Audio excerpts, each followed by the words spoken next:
Welcome back to Mr. Cursed. Okay, so I've been sitting on these stories for weeks because, honestly, I wasn't sure if I should even share them. These are 7 real encounters from the Appalachian Trail, and they're just wrong. Like something is seriously off in those mountains. People heard their own voices calling from the dark. Others saw things that shouldn't exist. And the worst part? Most of them are still alive, still dealing with what happened. Quick thing before we start, subscribe if you haven't already, hit that like button, and drop your location in the comments. I really want to know where my viewers are from. Alright, enough talking, let's get into this. Just, maybe don't listen to this alone at night.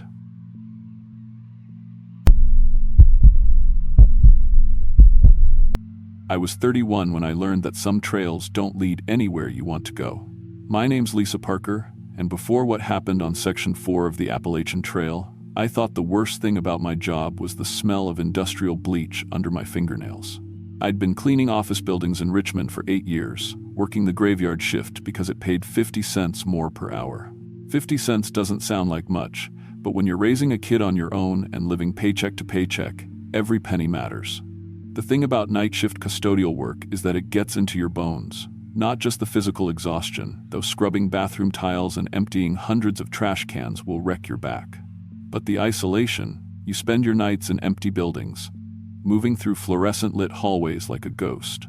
The only sounds are the hum of air conditioning and your cartwheels squeaking across linoleum. After 8 years of that, I'd started having panic attacks. Sudden moments where the walls felt like they were closing in, where I couldn't catch my breath despite being surrounded by recycled office air. My doctor suggested exercise, fresh air, maybe some group activities.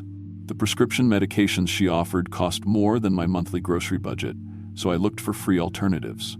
That's how I found the Women's Outdoor Group through a community bulletin board at the library. They met twice a month for hiking and camping trips, all working women like me who needed an escape but couldn't afford the fancy outdoor clubs with their expensive gear and weekend retreats to Colorado. Amy, Jen, and Tina became my hiking partners. Amy was 24 and waited tables at Denny's, always smelling faintly of coffee and pancake syrup. Jen was 28, worked the customer service desk at Walmart, and had this nervous way of chewing her bottom lip when she was thinking. Tina was 25, answered phones at an insurance office, and never stopped moving, always fidgeting with her hair or bouncing her leg when we sat down. We were all broke, all tired, and all desperate to find something that didn't involve fluorescent lights or customer complaints. The group usually hiked the popular sections of Virginia's trail system, but Amy had a different suggestion that September. She'd grown up in the Blue Ridge Mountains, and her grandfather had been a trail maintenance volunteer for 30 years before he died. He'd told her about a section of the Appalachian Trail that most hikers skipped, a 10-mile stretch between Rockfish Gap and Jarman Gap that wasn't technically closed but had been quietly removed from official maps after some maintenance issues in the early 2000s. It's beautiful, Amy insisted during our planning meeting at the library. My grandfather called it the most pristine section he'd ever worked on. No crowds, no trail damage from overuse, just old-growth forest and creek crossings. What she didn't mention, what I found out later she didn't know, was why it had been removed from the maps. We drove up early on a Saturday morning in October, when the leaves were just starting to turn. The unofficial parking area was nothing more than a gravel shoulder about 2 miles past an abandoned gas station. There were no trail markers, no map kiosks, no bathroom facilities, just a weathered wooden post with AT carved into it and an arrow pointing into dense forest. The first mile seemed normal enough. The trail was well maintained, cleared of fallen branches, with proper wooden steps built into steep sections. But the forest felt different from other places we'd hiked. Quieter. The trees were massive, old-growth oaks and maples that must have been standing for centuries, but they seemed to absorb sound rather than echo it. Our voices died quickly in the air, and our footsteps on the leaf-covered trail were muffled to whispers. "This place feels ancient," Tina said, running her hand along the bark of a massive oak tree, like really ancient. She was right. There was something primordial about the forest, something that made you feel like an intruder in a place humans weren't meant to be. The underbrush was thick but orderly, almost cultivated in its arrangement. Ferns formed perfect spirals, moss grew in precise geometric patterns on rock faces, and the spacing between trees followed some natural logic that was too perfect to be random. About 2 hours in, we stopped for water and trail mix. That's when I first noticed the plants weren't quite right. The ferns were the wrong color, too pale, almost translucent, and some of the smaller trees had bark that looked diseased. Not dead or dying, but wrong. The bark had a mottled appearance, with patches that seemed to shift color depending on the angle of light hitting them. "Amy," I said, trying to keep my voice casual, "when was the last time your grandfather actually worked on this section?" She was quiet for a moment, looking around at the strange vegetation. "He died 12 years ago. But he talked about this trail right up until the end. Said it was the most important work he'd ever done." Most important work. Not most beautiful, not most challenging, most important. That should have been our first warning. The trail surface itself was becoming increasingly unusual as we hiked deeper. What had started as normal packed dirt was becoming softer, more organic. Each step sank slightly, as if we were walking on a thick carpet or marshy ground, even though we weren't near any water sources. The spongy surface made walking more tiring than it should have been, and all four of us were breathing harder than normal despite the moderate terrain. By the 4th hour, we were all developing skin irritation. It started as a mild itching, where our arms and legs brushed against the vegetation, but it was spreading quickly. The affected areas were turning red and developing raised welts that looked almost like insect bites, but in perfectly straight lines where we'd made contact with branches and leaves. "This isn't normal," Jen said, rolling up her sleeve to show angry red marks that ran from her wrist to her elbow. "I've hiked this area dozens of times. I've never reacted to anything like this." I examined my own arms and found the same marks. We all did. But it wasn't just skin irritation. The red marks had thin green lines running through them, like tiny veins visible just under the surface of our skin. And the areas around the marks were beginning to feel warm, almost feverish. "We should turn back," I said, though part of me was curious about what was causing the reaction. In my work, I dealt with chemical burns and skin irritation regularly. I'd learned to identify different types of reactions, and this didn't match anything I'd seen before. The green lines were too regular, too organized, like some kind of circulatory system. But Amy was determined to complete the hike. "We're more than halfway through," she argued, "and my grandfather always said this trail had healing properties. Maybe this is just part of the process. Healing properties." The way she said it made my skin crawl, like she was repeating something she'd been taught rather than something she believed. We kept walking, despite our growing discomfort. The forest was becoming denser, the canopy overhead so thick that afternoon sunlight barely filtered through. The air itself felt different, heavier, with a sweet, cloying smell that reminded me of rotting fruit mixed with fresh flowers. Every breath seemed to require more effort, as if the atmosphere had become thicker and more viscous. That's when I started noticing the plants were moving, not swaying in the wind. There was no wind under the heavy canopy, but actually turning toward us as we walked. Ferns would slowly rotate to face the trail when we approached, and I could swear some of the smaller trees were bending slightly in our direction. It was subtle enough that I thought I might be imagining it, until I saw Tina stop and stare at a cluster of bushes that had definitely shifted position while we weren't looking directly at them. "Is it just me?" she said quietly, "or are these plants watching us?" We stood still for several minutes, observing the vegetation around us. The movement was real, but slow, like time-lapse photography played at normal speed. Leaves turned toward us like faces following movement, and I could see the green lines under our skin beginning to pulse in rhythm with something I couldn't identify. The rashes were spreading rapidly now, climbing up our arms and legs, creeping along our necks and faces wherever we'd brushed against the forest. But they weren't just rashes anymore. The green lines were becoming more prominent, and I could feel something moving under my skin, something that felt like thin wires or threads, extending along my blood vessels and connecting to each new area of irritation. "We need to stop," I said, sitting down heavily on what I thought was a fallen log. "Something is very wrong here." But when I tried to stand up again, I couldn't. My legs felt impossibly heavy, and when I looked down, I could see thin white threads extending from the cuffs of my hiking boots into the forest floor. They looked like roots, but they were growing from the rubber soles of my shoes, or through them. "Lisa?" Amy's voice sounded strange, distant, even though she was standing right next to me. I can't feel my feet." We all sat down then and pulled off our boots. What we found made Jen start crying and Tina start praying. Thin white root structures were growing from our feet, extending through the rubber soles of our shoes and into the forest floor. They weren't just attached to us, they were part of us. When I tried to pull one of the root structures away from my foot, the pain was excruciating, like trying to rip out my own fingernails. But worse than the physical horror was the mental invasion. I was beginning to feel things that weren't my own thoughts. Emotions and sensations that seemed to come from the forest itself. A vast, patient hunger. The satisfaction of slow feeding. The memory of previous meals that had walked this trail over the decades. "It's been feeding on people," I whispered, though I wasn't sure how I knew that. The knowledge was just there, like a memory that wasn't mine. For years, decades. It uses the trail to lure hikers in, then slowly absorbs them.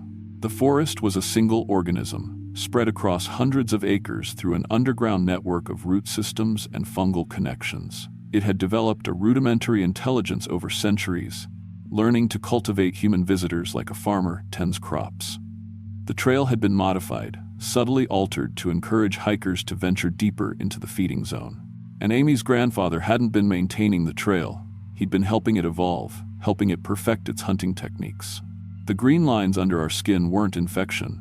They were the forest's circulatory system, extending into our bodies to slowly convert our tissue into plant matter while keeping our nervous systems intact. It needed our consciousness, our memories, our experiences.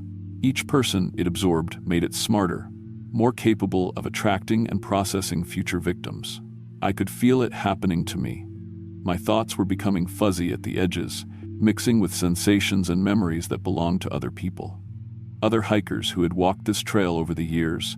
I saw flashes of their final moments, the gradual realization that something was wrong, the desperate attempts to escape, the slow conversion process as their bodies were integrated into the larger organism. Some of them were still conscious, still aware, rooted in place throughout the forest, but unable to move or speak.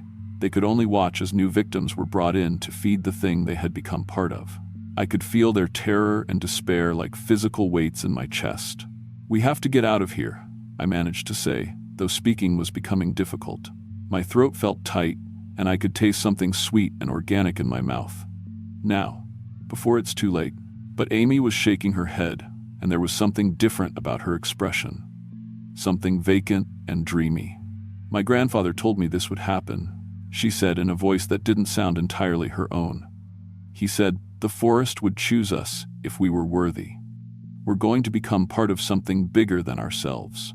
That's when I realized Amy hadn't brought us here by accident. She'd been conditioned, programmed by her grandfather's stories to bring fresh food to the forest when the time was right. Maybe she didn't fully understand what she was doing, but some part of her had always known this hike would end differently than the others. Jen was the first to start changing visibly. The green lines under her skin were becoming more prominent, and small branch-like structures were beginning to push through the skin on her arms. They weren't breaking the skin, they were growing from it, like her body was transforming from the inside out. She was still conscious, still aware, but she couldn't move from where she was sitting.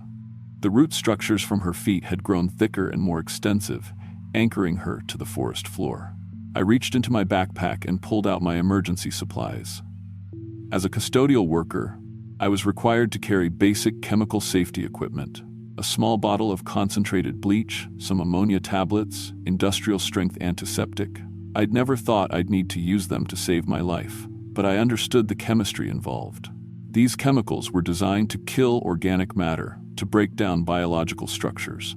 "This is going to hurt," I warned the others, though I wasn't sure Amy was still listening. Her eyes had taken on the same vacant quality as the forest around us, and I could see green starting to show in her irises. I mixed a bleach solution in my water bottle and poured it over the root structures connecting my feet to the ground. The pain was indescribable, like acid eating through my flesh. But the roots immediately began to wither and release their hold.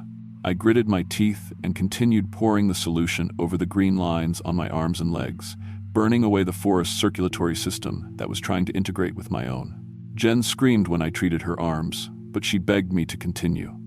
The branch structures growing from her skin were more advanced than mine, and removing them required burning away layers of infected tissue. The chemical burns left permanent scarring, but we managed to sever the forest's connection to her body before the conversion process was complete.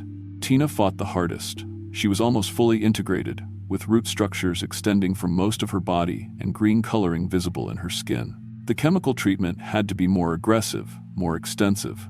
She lost consciousness twice from the pain, and I wasn't sure she would survive the procedure. But human biology is remarkably resilient, and her immune system began fighting back once we'd broken the forest's hold on her. Amy was the most difficult case. She didn't want to be saved. She fought us, trying to prevent us from using the chemicals, insisting that we were making a mistake. The forest's influence on her was stronger, more complete, and I realized she'd been partially converted years ago during childhood visits with her grandfather. She'd been a walking lure, programmed to bring new victims when the forest's hunger grew too strong to ignore.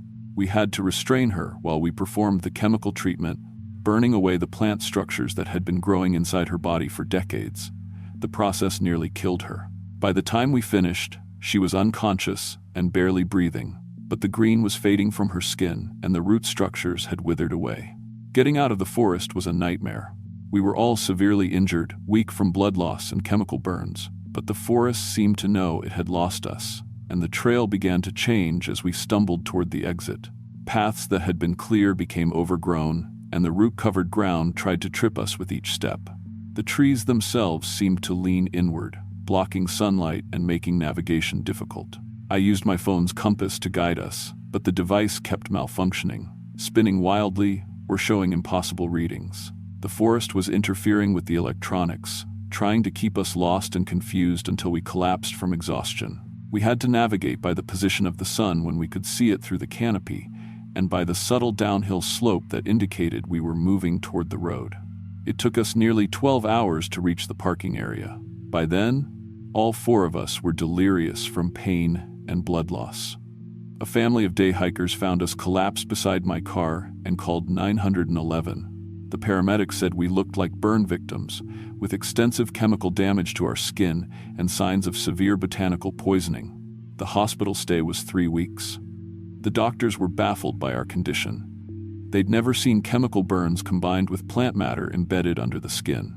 The official report listed our injuries as exposure to unknown organic toxins and industrial chemicals, which was close enough to the truth. They wanted to know what chemicals we'd been exposed to, but we couldn't explain that I'd deliberately poisoned us to save our lives. Amy spent 2 months in the psychiatric ward. The conversion process had left permanent damage to her neurological system, and she experienced episodes where she insisted she needed to return to the forest to complete the process. She was eventually released to her family's care, but she's never been the same. Sometimes when I see her around town, she stares at me with eyes that still have flecks of green in them, and I wonder how much of the original Amy survived our escape.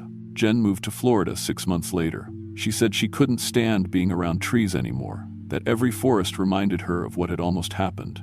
Tina left the state entirely and works in an urban office building now, surrounded by concrete and steel.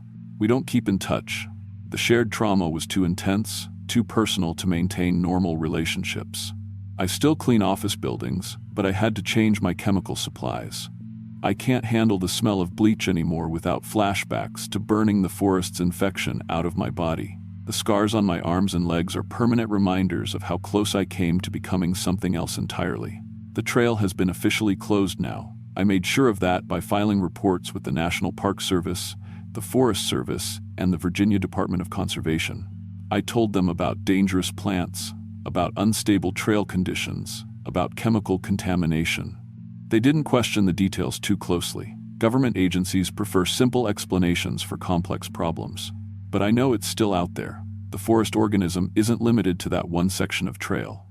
Root systems can extend for miles underground, and fungal networks can span entire mountain ranges. It's patient, intelligent, and constantly learning from each feeding cycle. Someday it will find another way to lure victims into its feeding zone, another human accomplice to help it hunt. Sometimes, late at night, when I'm cleaning empty office buildings, I feel a familiar sensation under my skin, a subtle tingling, like tiny roots trying to establish connections along my blood vessels. I keep industrial-strength antiseptic in my supply cart now, and I've learned to recognize the early signs of botanical infection. But I worry that the treatment I used in the forest didn't completely eliminate the organism from my system, that some part of it survived and is slowly growing stronger. I've started having dreams about the forest. Not nightmares, but pleasant dreams where I'm walking along the trail again, feeling the spongy ground beneath my feet and breathing the sweet, thick air. In these dreams, I'm not afraid.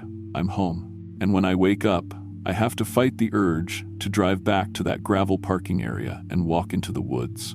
That's the most terrifying part. Not that the forest tried to kill me, but that part of me still wants to go back. Part of me remembers what it felt like to be connected to something larger than myself, to be part of an ancient intelligence that had existed long before humans and would continue long after we were gone. In those moments of connection, before the pain and terror set in, there was a kind of peace I've never experienced anywhere else. I know other people have felt it too.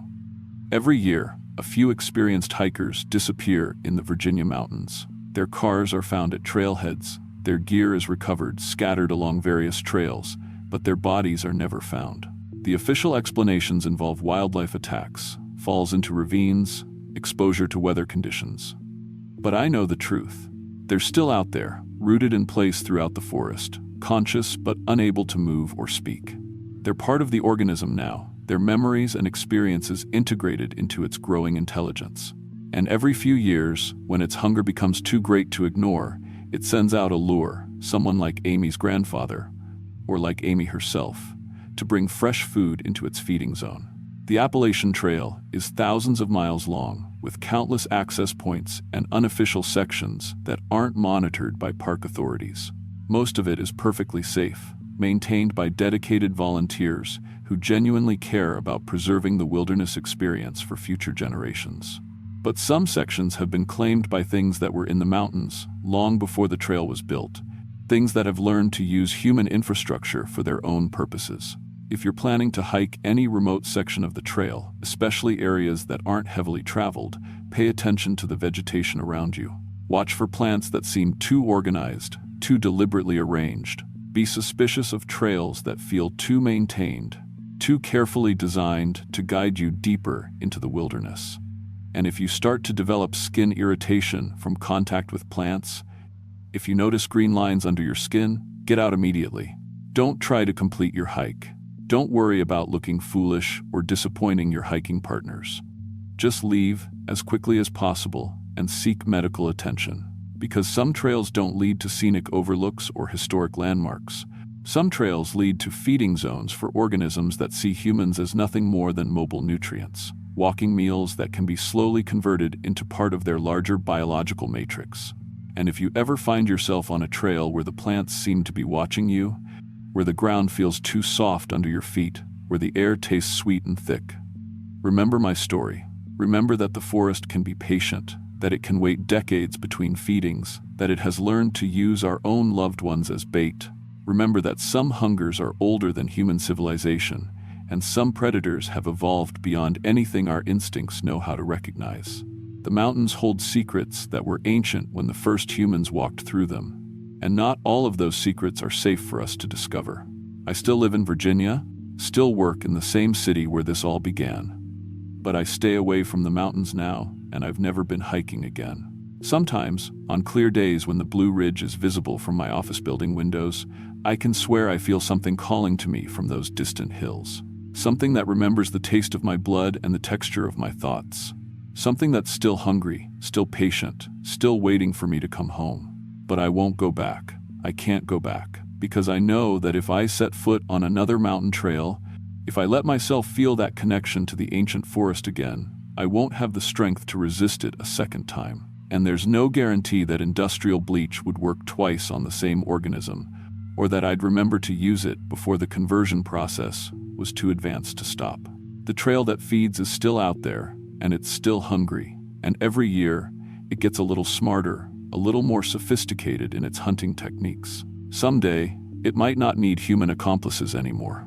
Someday, it might be intelligent enough to lure us in through our phones, our computers, our social media feeds. But that's a horror story for another day. This one ends with me alive, scarred but human, cleaning office buildings under fluorescent lights, and grateful for every moment I spend surrounded by concrete and steel instead of leaves and roots and the patient, ancient hunger of things that grow in the deep woods.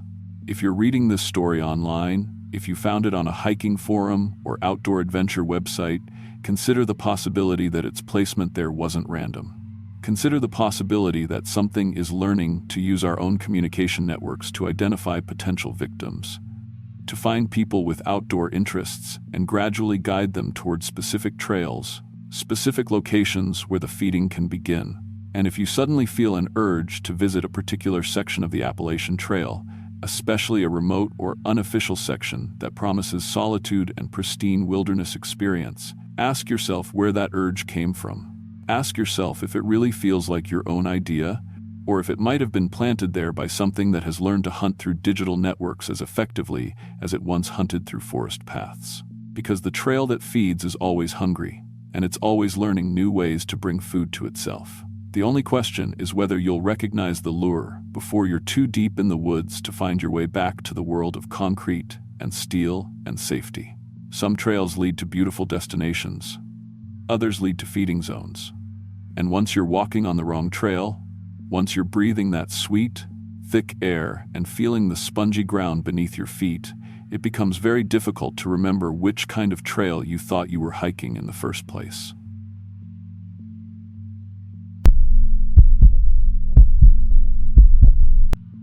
I'm Maria Santos, 23, and I work at a laundromat in Damascus, Virginia. Trail Town, USA, they call it. Every thru hiker on the Appalachian Trail passes through here. I see them all. The hopeful ones heading north in spring, the broken ones limping south in fall. Most are just regular people chasing a dream. But some bring stories that make me lock my doors at night. 3 months ago, a hiker came into my laundromat around closing time. Trail name Birdsong, real name Sarah Chen, according to the missing person flyer I'd see 2 weeks later. She was shaking so hard she could barely feed quarters into the machines. "They're hunting the trail," she whispered, gripping my arm. "Following the white blazes, taking people who hike alone." I thought she was just another hiker with trail madness. Happens more than you'd think. Months in the wilderness can break your mind. But then she showed me the photos on her camera. The first few were normal, summit views, wildlife, camp shots. Then the images got strange. Shadows between trees that didn't match the light. Dark shapes circling overhead in perfectly clear skies. And in the last photo, taken from inside her tent at night, something crouched just outside the thin nylon walls. Something with wings folded against its back and eyes that reflected the camera flash like mirrors. "Trail magic ain't always good magic," she said, then walked out into the night. Never saw her again. Sarah's disappearance started me noticing things. How many experienced hikers vanish on the AT every year?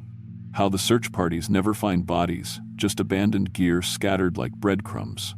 How the missing person reports all mention solo hikers who should have known better. I started collecting stories. Not the official ones. Those get sanitized, explained away. The real stories come out in laundromats and trail hostels, whispered between hikers who've seen things they can't explain. Like Tommy Briggs, who swore something stalked him for 30 miles through North Carolina, heard wings. He told me, hands wrapped around a cup of coffee that had gone cold an hour ago. Never saw it, but felt those eyes every step, whistling calls at night, like they were talking about me. Tommy made it to Damascus, but he didn't continue north. Bought a bus ticket home that same day. Or Janet Walsh, who found fresh bones scattered around a shelter in Tennessee. Human bones, she insisted. Still had skin on them. Park Service said it was deer, but I know a human femur when I see one. Used to be a nurse. She showed me pictures of the bone pile before rangers confiscated her camera. The bones were arranged in a circle, like some kind of feeding display. The story that really hooked me came from Marcus "Ghost" Davidson, a section hiker who'd been working the trail in pieces for 15 years. He knew every shelter, every water source, every dangerous stretch between Georgia and Maine. If anyone could survive something impossible, it was Ghost. "Happened at Partnership Shelter in Virginia," he said, settling into one of the plastic chairs outside my laundromat. "You know that place? Big concrete shelter, holds 20 people easy. I was there with maybe 8 other hikers, good group, experienced folks. Around midnight, we hear this sound above the shelter, like fingernails on a chalkboard, but huge. Everyone wakes up. Ghost lit a cigarette with hands that weren't quite steady. Then the roof starts denting. Something massive lands up there, and we can hear it walking around. Heavy steps, but wrong somehow. Too spread out, like the feet were enormous. One of the women starts crying, begging it to go away. That's when we hear the whistling. Whistling? Communication calls. There were at least 3 of them up there, maybe more, coordinating. He took a long drag. Sound moved around the shelter in a pattern, like they were mapping it, figuring out the best way to get inside. Ghost finished his cigarette before continuing. Around 3 a.m., they just left. Heard those huge wings beating, getting quieter as they flew north. Come morning, we found scratches in the concrete roof. Deep gouges, like something with claws the size of railroad spikes had been testing the structure. Did you report it? He laughed, but there was no humor in it. To who? Park Service would say it was bears. News would call us crazy hikers making up stories. But I'll tell you what we did. We packed up and got the hell off that mountain. Most of that group quit the trail entirely. Ghost leaned forward, lowering his voice. But here's the thing that really scares me. I've been hiking that trail for 15 years, and I know the patterns. Missing hikers, abandoned campsites, gear scattered for no reason. It's all concentrated in specific areas. Shenandoah National Park, the North Carolina-Tennessee border, parts of Southwest Virginia. Always remote sections, always places where help is hours away. You think something's hunting the trail? I think something's been hunting the trail for a long time, and it's gotten very good at it. That conversation kept me awake for 3 days straight. I started researching, diving into missing person databases, old newspaper archives, even Native American folklore from the regions Ghost mentioned. What I found made my blood freeze. The disappearances weren't random, they followed a pattern. Seasonal clusters, always targeting solo hikers, always in the same geographic areas. But the pattern went back further than I'd imagined. Much further. Cherokee stories from the 1800s describe sky hunters that followed the old trails through the mountains. Giant winged creatures that could carry off full-grown warriors and were smart enough to set traps. The Cherokee avoided certain mountain passes entirely, claiming they belonged to the watchers from above. Early European settlers reported similar encounters. Daniel Boone himself wrote about devil birds in his journals, massive flying creatures that hunted the wilderness trails and could mimic human voices to lure victims into clearings. Boone claimed to have lost 3 men to the creatures during his expeditions through what's now Kentucky and Tennessee. Even modern reports from park rangers, buried in internal memos I found through FOIA requests, described large, unidentified flying objects and coordinated predator activity in the exact areas where hikers kept disappearing. But the official stance was always wildlife attacks or human error. I was putting together a disturbing picture when Elena Vasquez walked into my laundromat. Elena was different from other hikers. She carried military-grade equipment and had the kind of awareness that comes from combat experience. Former Army Ranger, she told me, doing the trail to decompress after her 3rd tour in Afghanistan. She'd been hiking alone for 6 weeks, making good time north through Virginia. Something's following me, she said without preamble. Has been for 3 days now, staying just out of sight, but it's there. What kind of something? Big, flies silent, smart enough to stay downwind and avoid my sightlines. Elena's voice was steady, professional. I've done tracking in some nasty places, and this thing knows tactics. It's not an animal following instinct, it's a predator running surveillance. Elena had set up camp early the previous night, then doubled back to observe her own site from a concealed position. Around 2 a.m., something had landed in the clearing where her tent was pitched. 20-foot wingspan, minimum. Body the size of a small car.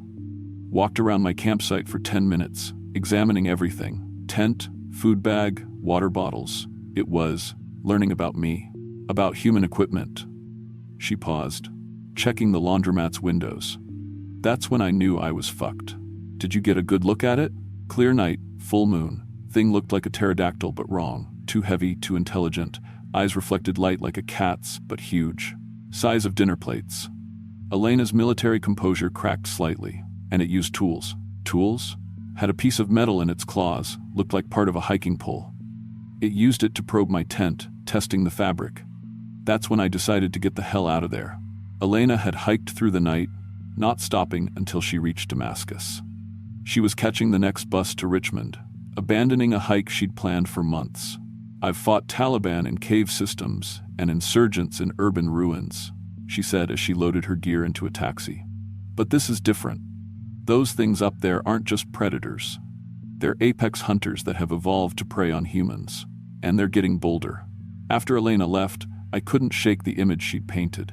Intelligent flying predators, using tools, studying human behavior, coordinating attacks. It explained so much. Why experienced hikers vanished without a trace, why gear was found scattered in patterns that suggested struggle and planning, why the creatures had never been definitively documented despite decades of sightings. They were too smart to be caught. And they were learning. That night, I started having the dreams. Flying shadows circling overhead, getting closer with each pass. Whistling calls that seemed to come from inside my head. Yellow eyes watching from tree lines that shouldn't exist in downtown Damascus. I'd wake up in a cold sweat, checking the locks on my door and windows. The dreams got worse after I met Jake Morrison. Jake stumbled into town on a rainy Thursday morning, hypothermic and babbling about the nest. Park rangers found him wandering, Route 58 inches, nothing but torn hiking clothes, 20 miles from the nearest trail access. He'd been missing for 6 days. At the hospital, Jake's story came out in fragments. He'd been hiking the AT through Grayson Highlands when something attacked his campsite. Not directly, the creatures were too smart for that. They'd used psychological warfare instead. Started with sounds, he told me, voice hoarse from screaming. Whistling calls all around my tent, getting closer. Then they started dropping things. First it was sticks and rocks. Then, pieces. Pieces of what? People. Jake's hands shook as he spoke. Body parts, fresh ones, dropped right next to my tent like they were showing me what they could do. Jake had tried to run, but the creatures herded him like sheep, forcing him deeper into the mountains and away from any trails. For 3 days, they'd kept him moving toward a specific destination, a hidden valley in the highlands where they'd built something that shouldn't exist. It was like a city, he whispered, not built for humans. Massive stone structures carved into the mountainside, all connected by ledges and platforms. And bones. Jesus Christ, the bones. Thousands of them. Decades worth of kills, all arranged in patterns around these altar-like structures. Jake had seen at least 20 of the creatures moving through their aerial city, communicating with complex whistle patterns and demonstrating a level of organization that suggested advanced intelligence. They'd kept him alive for observation, studying his behavior and reactions like scientists with a lab rat. They were learning about us, he said, how we move, how we think, what scares us.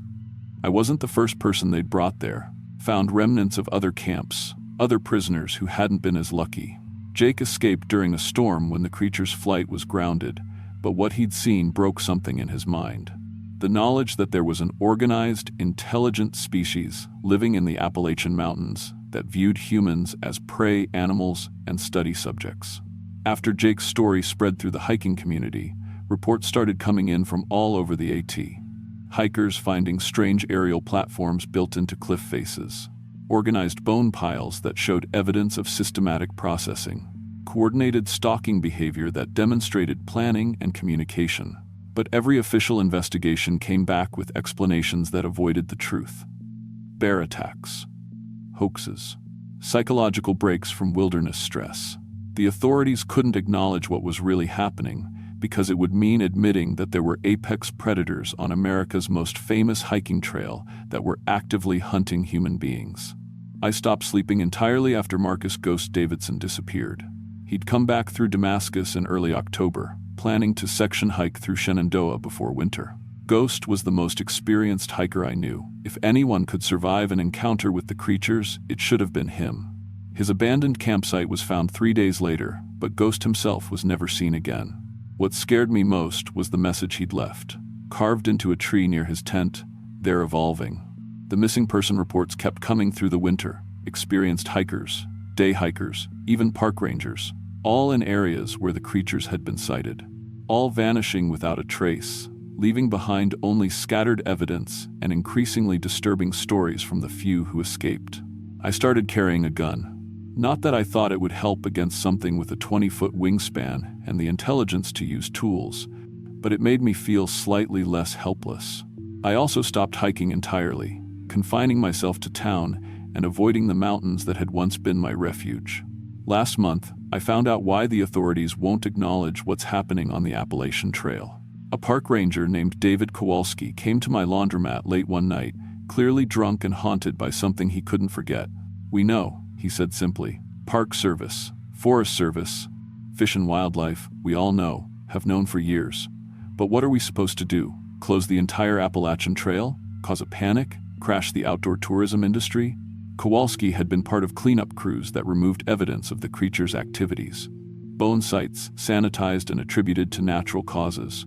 Claw marks on trees, explained as bear damage. Witness testimonies buried in classified files.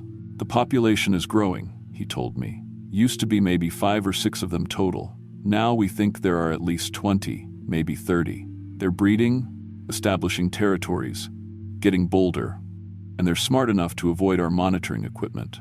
How long before they start hunting outside the trail?" Kowalski's laugh was bitter and afraid. "Who says they haven't already? Missing persons cases in rural areas have tripled over the past 5 years. But as long as it stays in the wilderness, command figures, it's manageable. Acceptable losses for the greater good." That conversation was 3 weeks ago. Since then, I've been planning my own escape from Damascus. The creatures are getting bolder, hunting closer to towns, and I've seen too much to feel safe here anymore. The stories I've collected paint a picture of an intelligent species that's studying humanity with the patient hunger of perfect predators.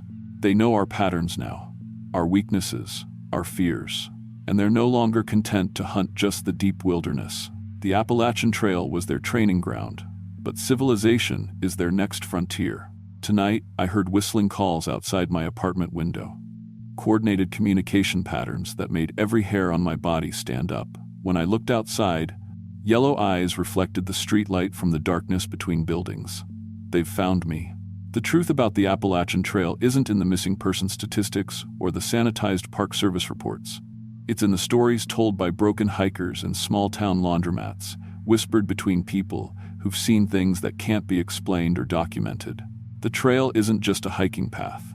It's a hunting ground for something ancient and intelligent that views humans as the perfect prey. And now they're coming off the mountains. If you find this account after I disappear, know that everything I've written is true. The creatures are real, they're organized, and they're evolving. The Appalachian Trail belongs to them now. We're just passing through their territory. And some of us never pass through at all.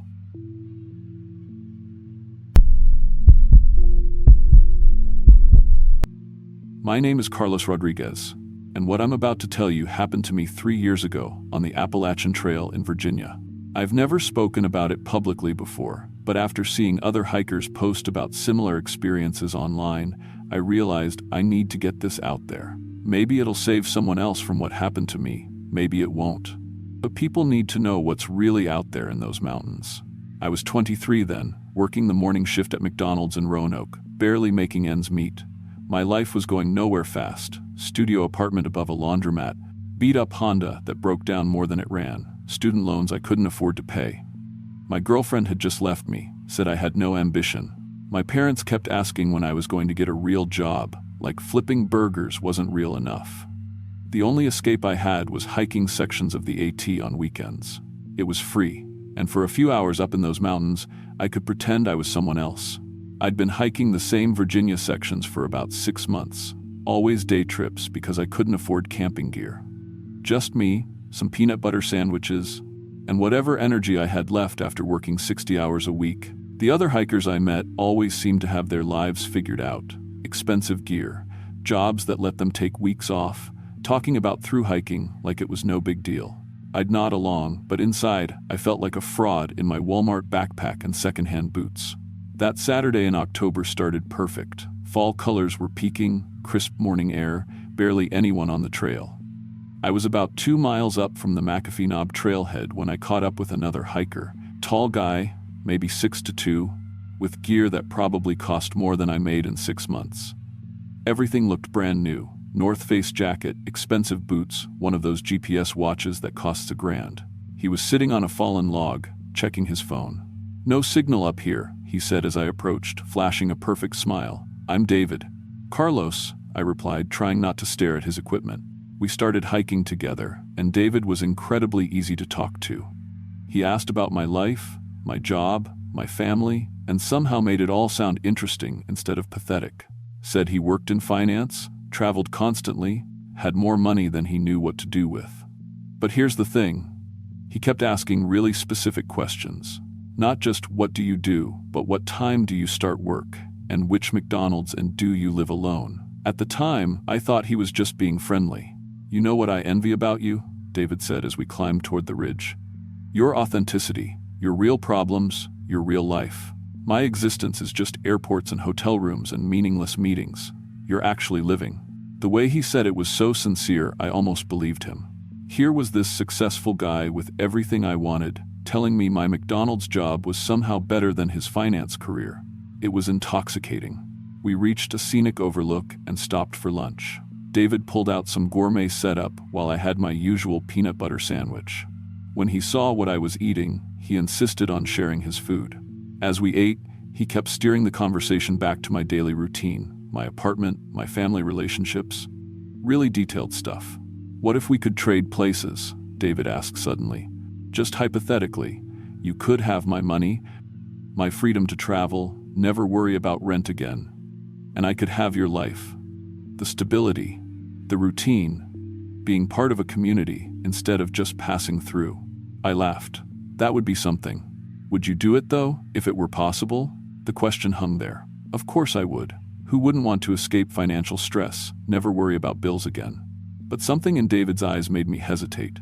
They were too intense, too focused. "I guess so," I said finally. "But that's not how life works." David smiled, and for just a split second, his teeth looked wrong. Too sharp, too many of them. But I blinked, and they were normal again. "Sometimes," he said, "life works in ways we don't expect." We hiked together the rest of the day. By the time we reached the parking area, David felt like an old friend. He gave me his card, said we should definitely hike again soon. I watched his Range Rover disappear and wished I could trade places with someone like him. That night, the dreams started. Vivid, detailed dreams where I was living David's life. Expensive apartments, business meetings, first-class flights. But in every dream, when I looked in mirrors, David's face was looking back at me. I'd wake up gasping, covered in sweat, with the taste of copper in my mouth. Sunday morning, I felt off. Not sick exactly, but wrong somehow. Like I'd slept in someone else's bed, someone else's body. I kept catching myself using phrases I'd never used before, thinking about restaurants I'd never been to. When I looked in the bathroom mirror, my reflection seemed slightly different. Same face, but the expression was all wrong. Monday at work was when things really started falling apart. The familiar routine felt foreign, like I was watching someone else live my life. I kept making mistakes, calling customers by names I'd never heard, mentioning places I'd never been. Halfway through my shift, I caught myself talking to Janet, my manager, about investment portfolios and business strategies. "Carlos, what the hell are you talking about?" she asked. "I'm sorry, I stopped. What had I meant? I didn't know anything about investments, but the knowledge felt real, lived in, like I'd spent years in boardrooms making deals. "You're acting really strange today. Maybe you should go home." On the drive back to my apartment, nothing looked familiar. The streets I'd driven for 3 years seemed wrong, like they'd been rearranged overnight. My building looked shabby and foreign. I sat in my car for 20 minutes, staring at the entrance like I'd never seen it before. That's when I noticed the Range Rover parked across the street. David was sitting behind the wheel, watching me. When our eyes met, he smiled and waved. My blood went cold. I fumbled for my keys and ran inside, taking the stairs 3 at a time. From my window, I could see him still sitting there, just watching. The dreams that night were worse. I was David completely, his memories, his personality, his life, but I could feel Carlos Rodriguez disappearing piece by piece, like someone was erasing me from the inside out. I woke up screaming, but when I tried to remember why, the dream slipped away like smoke. Tuesday morning, I couldn't remember how to get to work. I sat in my car, keys in hand, with no idea where I was supposed to go. The McDonald's uniform in my back seat looked foreign, like it belonged to someone else. When I finally found the restaurant, I stood in the parking lot for 10 minutes, trying to remember why I was there. Inside, nothing made sense. The registers, the fryer, the menu boards, all of it might as well have been ancient hieroglyphics. Janet found me standing behind the counter, staring at everything like I'd never seen it before. "Carlos, what are you doing?" "I don't work here," I said, and the words felt true even though I knew they were wrong. "I work in finance. I have meetings today." Janet sent me home again, told me to see a doctor, get some rest. But rest was impossible because every time I closed my eyes, I could feel myself disappearing a little more. That night, I decided to drive back to my parents' house. Maybe being around family would help me remember who I was supposed to be. But when I pulled into their driveway, I couldn't remember their names. I knew they were important to me somehow, but their faces looked strange, unfamiliar. My mother came outside, concerned. "Carlos, what are you doing just sitting there?" "Mom," I said, but the word felt foreign in my mouth. "I think something's wrong with me. Come inside." "Honey, you look terrible," but I couldn't move. Looking at this woman, who claimed to be my mother, all I could think about was how small the house looked, how poor everything seemed. These weren't my people. My real family lived in penthouses and summer homes. My real life was about board meetings and international travel. "Who is Carlos?" I asked her. The look on her face broke something inside me. Terror, confusion, heartbreak, all mixed together. "You're Carlos," she whispered. "You're my son." But I wasn't. Not anymore. I drove away that night and never went back. Wednesday morning, I woke up in my car in some McDonald's parking lot. I had no memory of how I'd gotten there or why I'd slept in the car instead of going home. Home. The word had no meaning. When I looked in the rearview mirror, David's face looked back at me. Not similar to David's face. David's actual face. Same eyes, same nose, same perfect teeth. I touched my cheek and felt David's cheekbones, David's skin. I tried to scream, but David's voice came out instead. That's when I understood. This wasn't some psychological breakdown or weird coincidence. David had taken my life, and I was becoming him. But it wasn't just appearance. Every memory I'd ever had as Carlos Rodriguez was being systematically replaced with David's experiences. The McDonald's job, my family, my childhood, all of it was fading like an old photograph left in the sun. I drove back to the mountains in a panic, hoping to find David, hoping he could reverse whatever he'd done. But when I reached the trailhead, the black Range Rover was gone. In its place was my beat-up Honda, and leaning against it was Carlos Rodriguez. My face, my body, my clothes, but wrong somehow. Cleaner, to more confident. When he saw me coming, he smiled with my smile. "David," he said in my voice. "Right on time. Change me back," I demanded. But even my voice was completely David's now. "I can't do that," Carlos replied. "And I wouldn't if I could. This is what you wanted, remember? You said you'd trade places with me if you could. I didn't know this would happen." "Of course you didn't. That's what made it possible." He pushed off from the car, walking toward me with easy confidence. "You have to truly want someone else's life for the exchange to work. And you did want it, desperately. What are you?" "I'm Carlos Rodriguez now, 23 years old, works at McDonald's, lives above a laundromat. The difference is, I appreciate what he has." As he spoke, I could feel the last of my original memories slipping away. Carlos Rodriguez's childhood, his first job, his relationship with his parents, all of it was being overwritten with David's sterile, meaningless existence. Soon I wouldn't even remember this conversation. "How many times have you done this?" I asked. "Enough," he said. "People like you, always wanting someone else's life, never appreciating their own. You make it so easy. But why take my life? I had nothing. You had everything." His expression grew serious. "You had a family who loved you, a place where you belonged, people who knew your name. You had roots, connections, meaning. That's worth more than all of David's money. I'll forget who I really am, won't I? You already have. In about 10 minutes, you'll be David completely. You'll remember his life, his loneliness, his endless search for something real.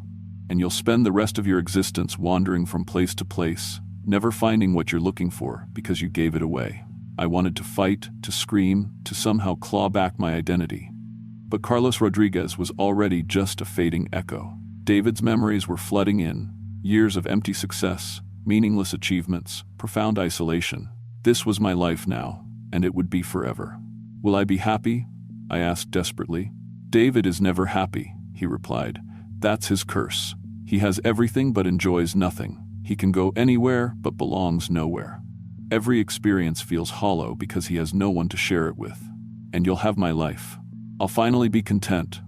Carlos Rodriguez doesn't know how good he has it, but I do. I'll be a better son, a more appreciative employee, maybe even find love with someone who sees value in simple things. The last of Carlos Rodriguez slipped away then, like water through my fingers. I was David completely. Wealthy, successful, and utterly, desperately alone. Take care of my family, I said. Though they weren't my family anymore, they were strangers now. I will, he promised. Better than you ever did. I walked to the Range Rover, my car now, and drove away. In the rearview mirror, I watched Carlos Rodriguez get into his beat-up Honda and head back down the mountain toward a life I'd thrown away for money and freedom I didn't know how to use. That was 3 years ago.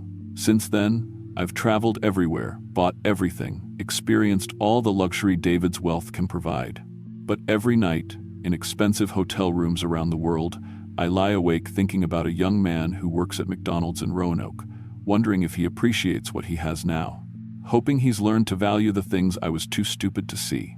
Because the thing about trading places with someone is this: you don't just get their life, you get their regrets too. And David's biggest regret was giving away something real for something empty. I know I'll never find what I'm looking for because I already had it once, and I traded it away for a handful of nothing. So I keep moving, keep searching, keep hoping that maybe someday I'll meet another fool who wants to trade places with a rich man. But I also hope I never do. Because the thing living in those mountains, wearing faces and stealing lives, it's not finished. It's hungry for more stories like mine. More people who think the grass is greener on the other side. If you're ever hiking the Appalachian Trail and meet someone who seems too good to be true, someone who envies your simple life and wants to know everything about you, run. Don't look back. Don't try to help them. Just run. Because some trades can never be undone, and some prices are too high to pay, even if you don't realize it until it's too late. I learned that lesson the hard way, and now I'll spend eternity paying for it.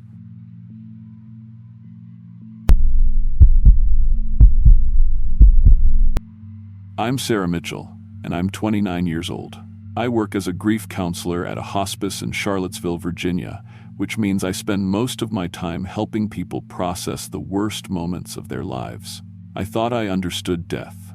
Thought I understood how grief could make people see and hear things that weren't there. I was wrong about a lot of things. Last March, my younger sister Emma died in a car accident. She was only 26, just starting her residency at UVA Medical Center, and we'd been planning a hiking trip together for months. Emma was the outdoorsy one in our family. Rock climbing, trail running, camping under the stars. She'd been excited about this particular hike because it was supposed to be her celebration trip after matching into emergency medicine. When she died, I felt like I needed to do the hike anyway, as some kind of memorial to her. The plan was to spend 4 days on a remote section of the Appalachian Trail in the Blue Ridge Mountains, about 60 miles south of Shenandoah. It's a stretch that doesn't get much foot traffic because the access points are difficult and the terrain is challenging. Emma had specifically chosen it because she wanted us to have the wilderness to ourselves, to really disconnect from everything and just be sisters in the mountains.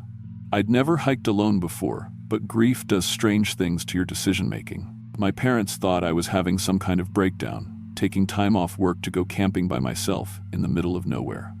My boss, Dr. Hendricks, was more understanding. She said sometimes people need to go through their own wilderness before they can help others through theirs.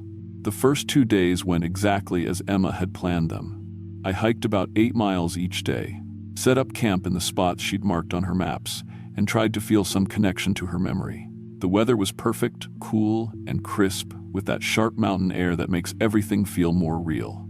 I talked to Emma out loud sometimes, telling her about the views she was missing, the wildlife I spotted, things like that. It felt therapeutic, healthy even. On the third morning, I woke up to absolute silence. Not the normal kind of quiet you get in the wilderness, where you can still hear birds and wind and the small sounds of animals moving through the underbrush.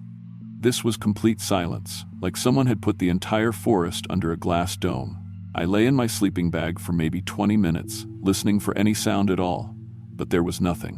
When I finally unzipped my tent, the world looked wrong. The morning light was too dim, like it was being filtered through something I couldn't see.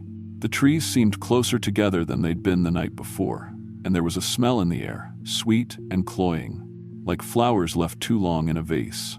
That's when I heard Emma calling my name. "Sarah, Sarah, where are you?" Her voice was coming from somewhere deeper in the forest, maybe a quarter-mile away. It sounded exactly like her. Same pitch, same slight lisp she'd had since childhood, same way she'd draw out the second syllable of my name when she was looking for me. My first thought was relief so intense it made my knees weak. Emma was alive. The whole accident had been some terrible mistake, and she'd somehow found me on the trail. I started breaking down camp as fast as I could, stuffing everything into my pack without bothering to fold or organize anything. "Emma," I called back. "I'm here. I'm coming." "Sarah, I can't find you. Where are you?" Her voice sounded more distant this time, and there was something in it that made me pause. A note of fear, maybe, or confusion. Emma never got lost. She had an internal compass that could navigate her out of anywhere. I shouldered my pack and started hiking toward her voice, following a game trail that led roughly northwest from my campsite. As I walked, I kept calling out to her, and she kept responding, but our conversation didn't quite make sense. She never acknowledged anything I said specifically, just kept asking where I was, kept sounding lost and scared. After about an hour of hiking, I realized I couldn't hear Emma anymore. The forest was still unnaturally quiet, but her voice had stopped completely. I called out for her, louder and louder, until I was basically screaming her name into the silence. That's when I heard my mother's voice answer me. "Sarah, honey, calm down. She's right here with me." I froze. My mother was at home in Richmond, probably at work at the elementary school where she taught third grade. There was absolutely no way she could be in these mountains, and even if she could, she would never go hiking without proper gear and planning. "Mom?" I called out, my voice cracking. "Yes, sweetheart. Emma and I are waiting for you. Just follow my voice." I stood there for a long moment, my rational mind warring with the desperate part of me that wanted to believe this was somehow real. As a grief counselor, I'd seen how loss could create auditory hallucinations, how people could hear their dead loved ones so clearly it seemed like they were in the same room. But this felt different. The voices weren't coming from inside my head. They had direction, distance, the acoustic properties of actual sounds traveling through air. "Where are you?" I called out. "Just keep walking, honey. You're almost here." So I kept walking, following my mother's voice as it led me deeper into the forest. The game trail I'd been following gradually disappeared, but the voice always seemed to know which way to guide me around obstacles. When I'd hesitate at a steep ravine or a tangle of thorny underbrush, my mother would call out from a slightly different direction, leading me around the barrier. After another hour, I heard my father's voice join the conversation. "Sarah's always been stubborn like this," he said, and I could hear the fond exasperation that was so characteristic of him. "Remember when she was 5 and got lost in the mall?" "She wasn't lost," my mother's voice replied. "She was hiding in the clothes racks because she didn't want to leave." They were talking about a real memory, something that had actually happened when I was a kid. They had the details right, the emotional tone, everything. But my parents never hiked together. Dad had a bad back, and Mom was afraid of bears. There was no scenario where they would be camping in the Virginia wilderness, waiting for me. I stopped walking and pulled out my phone. No signal, which wasn't unusual for this part of the mountains, but my GPS showed that I'd somehow traveled almost 4 miles from where I'd started that morning. According to the map, I was now in an area marked as uncharted wilderness with no trails, no roads, and no official camping areas. "Mom, Dad, I think I need to head back," I called out. "Oh, honey, you can't leave now," my mother's voice replied. "We've been waiting for you for so long." "Too long," my father added, and there was something cold in his voice that made my skin crawl. "Much too long." That's when I started to notice the wrongness in their speech patterns. My mother had a tendency to use verbal filler, you know, and like, and But this voice was speaking in complete, perfect sentences. My father usually spoke in short, clipped phrases. But this voice was more verbose, more formal. And underneath both voices, I was starting to hear something else. A wet, rhythmic sound, like someone swallowing over and over again. I really need to get back to my campsite, I said, turning around and starting to walk back the way I'd come. Sarah Elizabeth Mitchell. The voice that spoke my full name wasn't my mother's anymore. It was deeper, stranger, with an odd resonance that seemed to come from everywhere at once. You will not leave this place. I started running. Behind me, I could hear all three voices calling out, Emma, Mom, and Dad, but they were overlapping now, sometimes speaking in unison, sometimes interrupting each other with words that didn't form coherent sentences. And that wet swallowing sound was getting louder, more frequent, like whatever was making these sounds was working harder to produce them. I ran for maybe 20 minutes before I had to stop to catch my breath. When I looked around, I realized I was completely lost. The forest around me was denser than anything I'd seen on the AT, with trees so tall and closely spaced that very little sunlight reached the ground. There were no landmarks I recognized, no trails, no sign that any human had ever been in this place. That's when I saw the bones. They were scattered around the base of a massive oak tree, partially hidden by fallen leaves, but clearly visible once you knew what to look for. Human bones, a skull, several ribs, what looked like a femur, and scattered among them, pieces of hiking gear, a torn backpack, a broken tent pole, a water bottle with a name written on it in faded marker. I crept closer to read the name, Jennifer Walsh, a 2019. There were more bones around other trees, lots more. I counted at least 6 different skeletons, all mixed in with camping equipment and personal belongings. Some of the bones looked fresh, maybe a few months old. Others were weathered and yellowed, clearly much older. Found our collection, did you? I spun around to find the source of the voice, but there was nobody there. Just trees and shadows and that pervasive, unnatural silence. We've been gathering voices for a very long time, Sarah. Your family's voices are particularly beautiful, so full of love and concern. The voice was using my father's tone now, but the words were all wrong. Dad never said things like particularly beautiful. He was more likely to grunt and nod than give compliments. What are you? I whispered. We are the space between sounds, came the reply in my mother's voice. We are the pause between heartbeats. We are what fills the silence when your loved ones stop speaking forever. That's when I saw it. At first, it just looked like a shadow moving between the trees about 50 yards away. But as it got closer, I could see that it wasn't quite human-shaped. It was tall, maybe 7 feet, but stretched vertically like someone had grabbed it by the head and feet and pulled.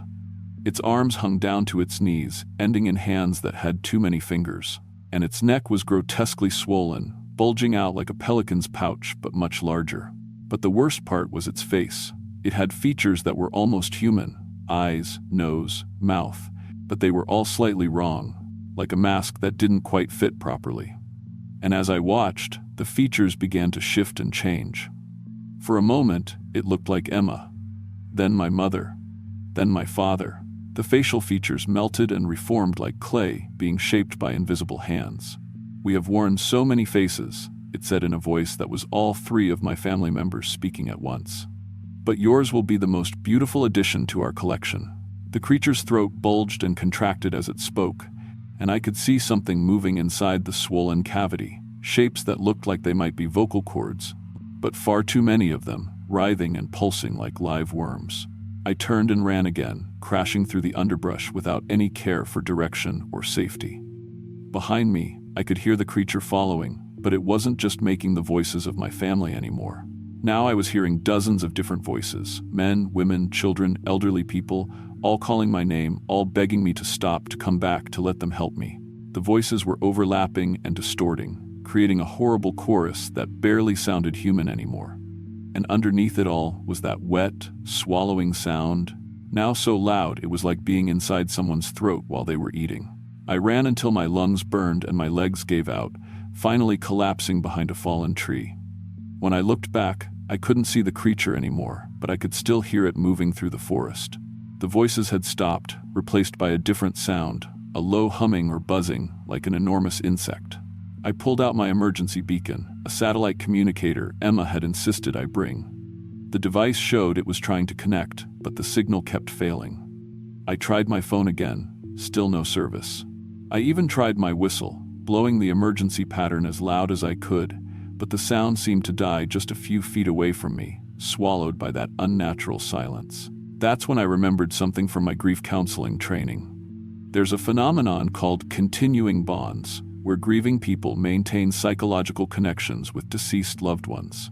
But there's also a pathological version, where grief becomes so intense that it creates false experiences of contact with the dead. What if this creature was somehow feeding on that grief? What if it was drawn to people who were psychologically vulnerable, who desperately wanted to hear from their lost loved ones?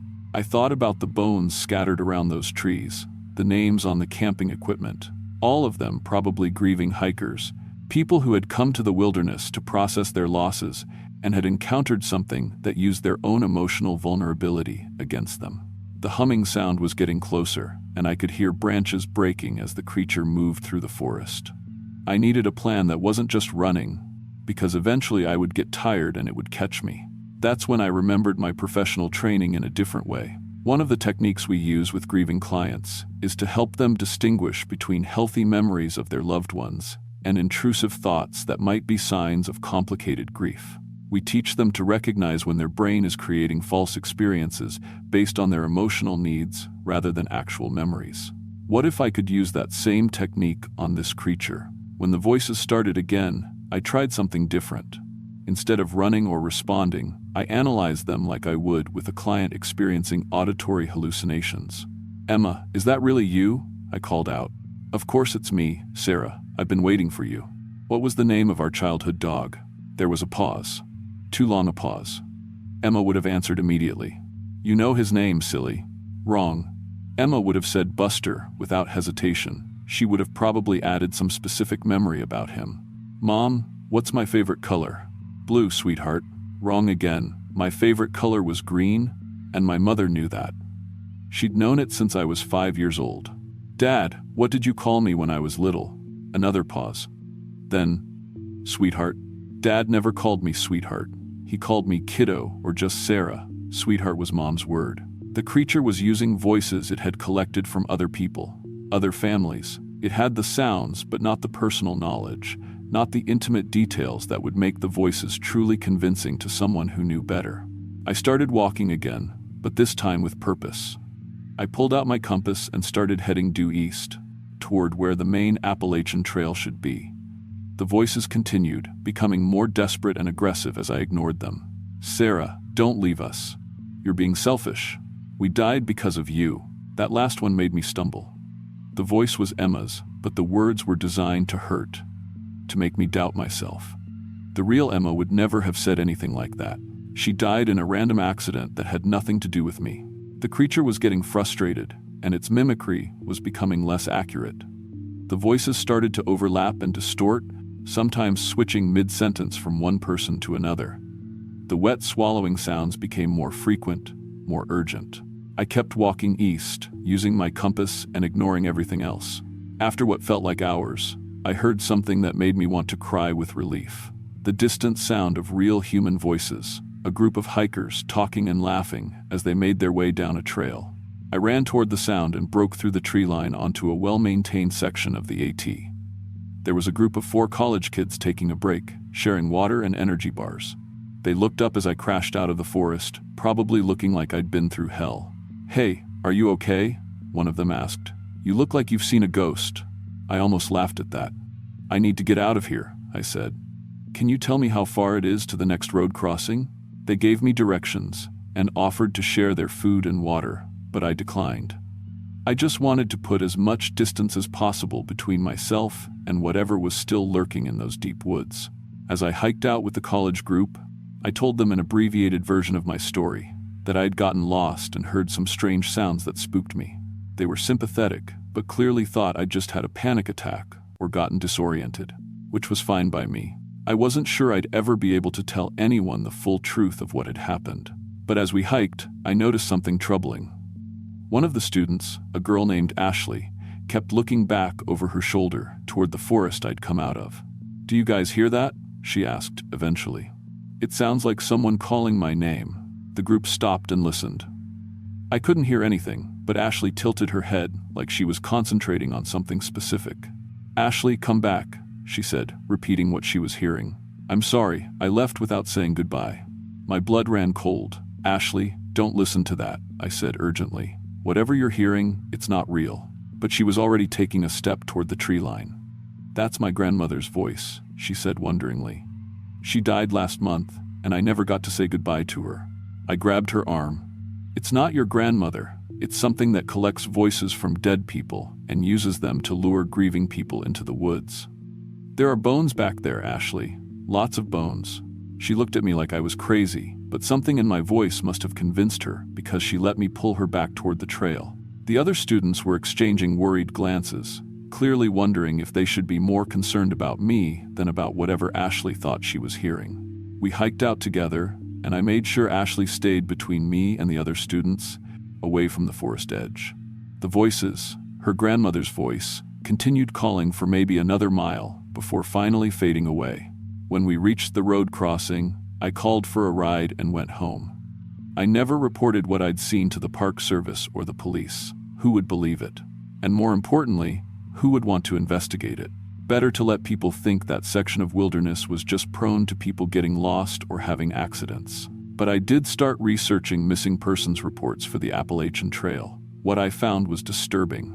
Over the past 20 years, at least 15 hikers had disappeared in that general area. Most were solo hikers, many were dealing with recent losses, deaths in the family, divorces, job losses, other major life transitions. The pattern was there if you knew how to look for it. I still work as a grief counselor, but I've added something new to my practice. When clients mention that they're planning solo wilderness trips to process their loss or feel closer to their deceased loved one, I steer them toward group activities instead. I suggest grief support groups, memorial services with friends and family, community volunteer work, anything that keeps them around other living people instead of isolated in places where their grief might attract something that feeds on it. I never went back to finish Emma's hike. Instead, I organized a memorial 5K run in her honor, something that brought together all the people who had loved her while she was alive. It felt like a better way to honor her memory than scattering her ashes in a place where something might use her voice to hurt other people. Sometimes, late at night, I still think about those bones scattered around the base of those trees.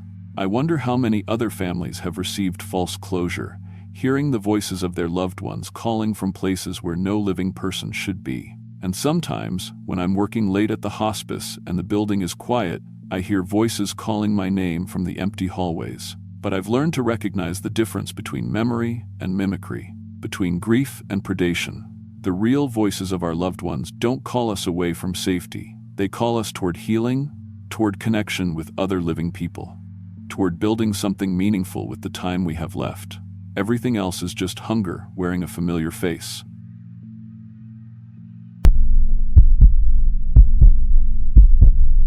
I'm Mike, 45, been fixing cars in Tennessee most of my adult life. What I'm about to tell you happened 3 years ago, but I still wake up some nights with the taste of gunpowder in my mouth and blood under my fingernails that isn't there. The doctors say it's PTSD, but they don't understand. PTSD is when your mind can't forget trauma that's over. What happened to me isn't over. It never will be. See, the thing about the Appalachian Trail that most hikers don't know is that it's not just a footpath through pretty scenery. It's a 2,190-mile scar across some of the oldest, darkest places in America. And some scars never heal. They just keep bleeding, waiting for someone stupid enough to pick at them. I'd been planning this solo hike for months, ever since my divorce finalized and I realized I had nothing left in Cookeville except my garage and a house that echoed with Sarah's absence. She'd left because of my obsession with Civil War history, said it was unhealthy how I could name every battle, every casualty count, every war crime committed in those Tennessee hills. Maybe she was right. Maybe I should have listened when she begged me to stop reading about dead soldiers and start living with the living. But I didn't listen. Instead, I mapped out a 5-day trek through sections of the AT where Union and Confederate forces had clashed in 1863. Small skirmishes, mostly, the kind that don't make it into major history books. Local boys killing local boys over politics they barely understood, their bodies left to rot in hollows that still don't have names. The first sign something was wrong came on day 2. I'd been making good time, following the trail through what my maps showed as pristine national forest. But every few miles, I'd catch glimpses of things that shouldn't be there. Old military equipment scattered in the underbrush, rusted canteens, pieces of leather that might have been belts or straps, fragments of blue and gray cloth that should have rotted away decades ago. Then there were the sounds, distant at first, easy to dismiss as wind or settling trees. But they had rhythm, cadence, like marching, like voices calling commands across impossible distances. I told myself it was just my imagination, my mind filling empty wilderness with the echoes of stories I'd read too many times. On the 3rd day, I found the clearing. It was about 50 yards across, surrounded by old-growth oaks that should have been cut down for timber generations ago. But these trees were different, scarred with what looked like axe marks and bullet holes, bark blackened as if by fire that had burned out long before I was born. The undergrowth was sparse, almost non-existent, like the soil itself was poisoned. That's where my metal detector went insane. I'd brought it against better judgment, knowing that artifact hunting in national forests is illegal. But I wasn't planning to take anything significant, just wanted to hear it beep when I walked over some old buckle or bullet, feel connected to the history I'd spent years studying. Instead, the detector screamed constant alerts, like the entire clearing was carpeted with metal. I started digging at random, and what I found made my blood run cold. This wasn't the aftermath of a skirmish, it was a mass grave. Dozens of artifacts buried together in no pattern that made sense. Union and Confederate equipment mixed together, personal effects and weapons thrown into holes and covered over like someone was trying to hide evidence. Then I found the bayonet. It was wrapped in oiled cloth that had somehow survived over 150 years underground. The blade was pristine, sharp enough to shave with, and when I unwrapped it completely, I saw dried blood on the steel. Fresh blood, sticky and dark, that shouldn't exist on a weapon buried since the 1,860 seconds. I should have reburied it immediately, should have covered that hole and hiked back to civilization as fast as my legs would carry me. Instead, I held that bayonet up to catch the afternoon light, and that's when everything went wrong. The forest didn't just go quiet, it went dead. Not silent like when a predator approaches, but truly dead, like someone had sucked all the life out of the air itself. The temperature plummeted 30 degrees in seconds, and fog began rising from the ground with unnatural speed, thick and yellow like smoke from a chemical fire. But it was the smell that really got to me. Gunpowder, yes, but also gangrene, rotting flesh, and something else. Something sweet and metallic that I later realized was the smell of fresh blood mixed with old death. That's when I heard the screaming. Not battle cries or commands, but raw human agony echoing through the fog from every direction at once. Men calling for their mothers, begging for water, pleading for someone to end their pain. The sounds of soldiers dying slow, horrible deaths while their wounds festered and their bodies gave up piece by piece. The fog thickened until I couldn't see my own hands, but I could feel movement all around me. Bodies brushing past in the mist, breathing that wasn't quite human, footsteps that squelched in mud that hadn't been there moments before. I tried to run, but the fog moved with me, keeping me trapped in that clearing like I was inside a snow globe filled with the worst moments of American history. When the mist finally started to clear, I was no longer alone. They rose from the ground like plants growing in fast forward. Union and Confederate soldiers alike, but wrong, all wrong. Their uniforms were rotting tatters, their skin gray and bloated with decomposition, their eyes nothing but black holes and skulls that showed through gaps in putrid flesh. But they moved, they spoke, they looked at me with intelligence that was somehow worse than mindless undead hunger. "You took something that belongs to us," said a Union corporal whose jaw hung by threads of decaying muscle. "Something we died protecting." I tried to explain, tried to say I was just a history buff, that I'd return the bayonet, that I meant no disrespect. But they weren't listening. They were surrounding me, reaching out with hands that dripped black fluid, grabbing at my clothes and gear with fingers that came apart in their own grip. "You want to know about the war?" hissed a Confederate private whose chest cavity was a gaping hole filled with writhing maggots.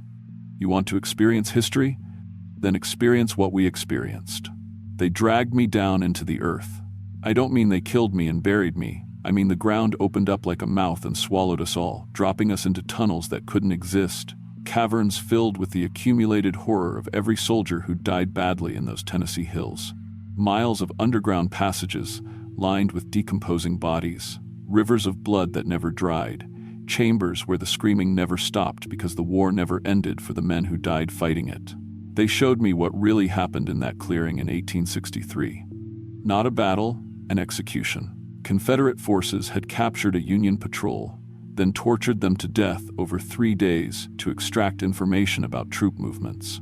When the screaming finally stopped, they'd killed the Confederate soldiers too, to keep them quiet about what they'd witnessed.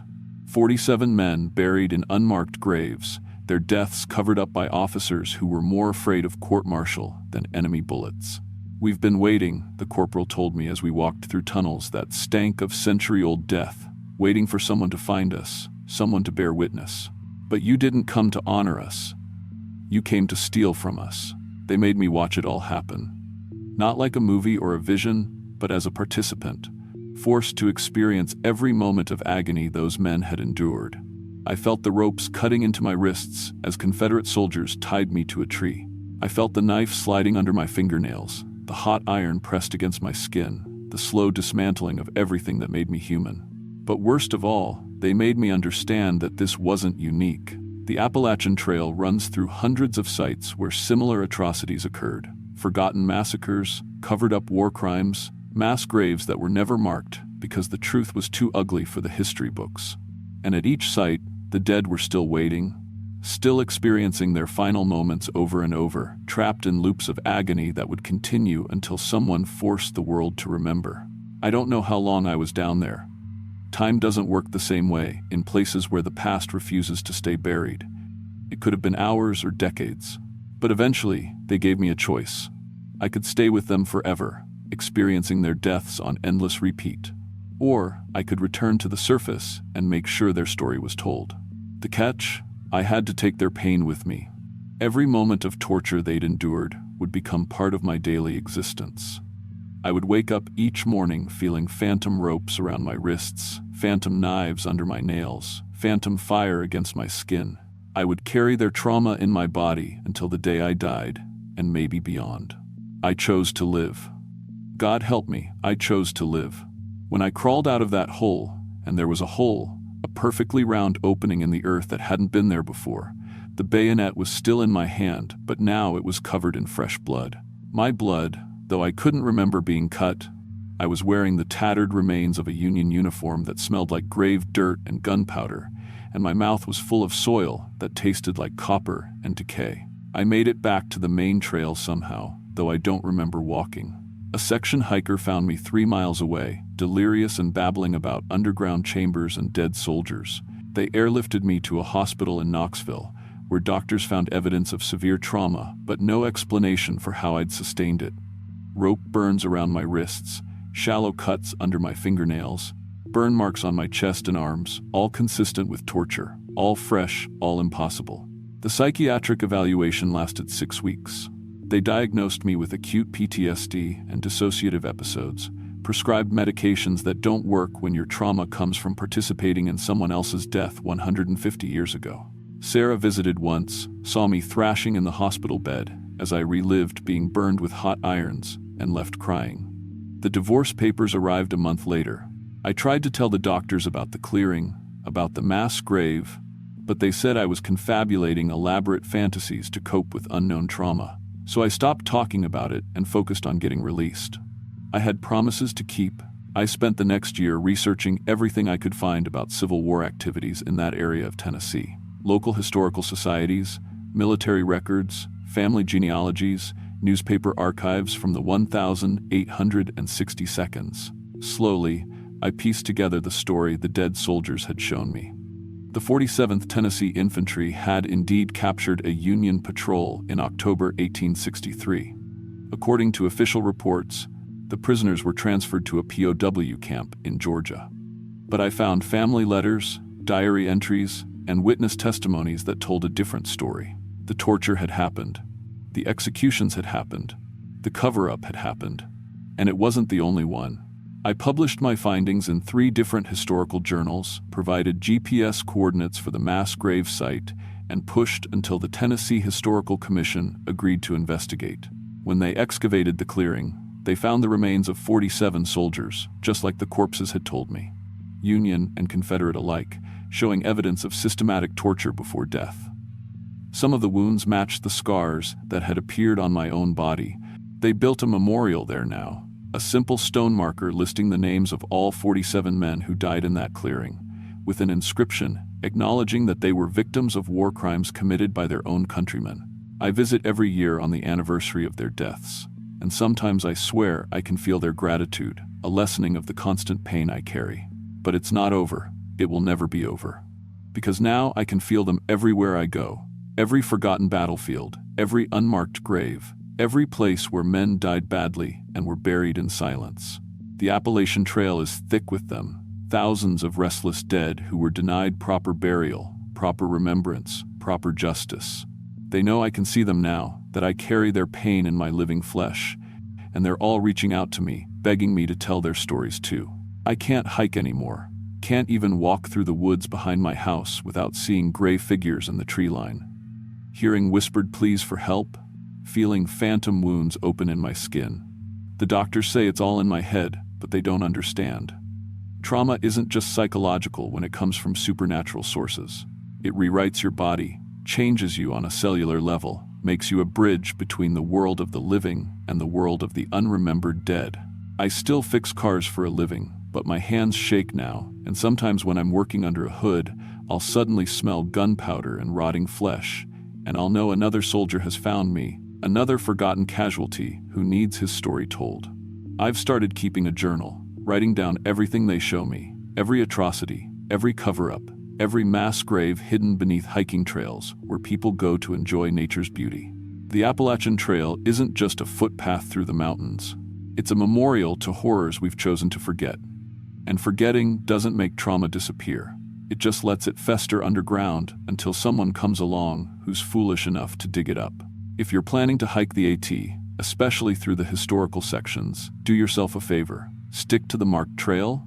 Don't bring a metal detector. And if you find artifacts, leave them buried. Some things are meant to stay in the ground, not because they're not important, but because the cost of remembering them is higher than any living person should have to pay. Trust me on this. I'm still paying that cost, every day, every night, in dreams and scars and phantom pain that no medication can touch. The dead soldiers got what they wanted. Their story was told, their memorial was built, their names were carved in stone, but they left me with their trauma as payment, and trauma doesn't die when the original victims finally find peace. It just moves on to the next person willing to carry it.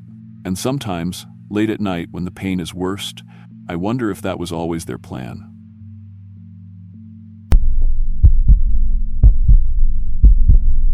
My name's Marcus, I'm 34, and I've been section hiking the Appalachian Trail for 8 years now. Started when I got out of the Army in 2015. Needed something to help with the transition back to civilian life, and the mountains seemed like a good place to figure out who I was without a uniform. I'm not one of those thru hikers who does the whole 2,190 miles in one shot. I take it in pieces, maybe 50 to 100 miles at a time, usually solo. It's become my way of processing things, I guess. I work IT for a medical company back in Virginia Beach. Nothing too exciting. Decent pay, boring office, co-workers who think I'm weird for spending my vacation days walking through the woods instead of going to beaches. But the trail keeps calling me back. There's something about the rhythm of hiking, the simplicity of putting one foot in front of the other, that quiets the noise in my head better than any therapy ever did. By 2023, I'd completed about 1,400 miles of the trail in various sections. I knew the culture, the unwritten rules, the trail magic, and trail angels. I could spot a day hiker from a section hiker from a through hiker at 50 yards. I knew which shelters to avoid because they attracted partiers, which water sources were reliable, which gaps had good resupply options. The AT had become my second home.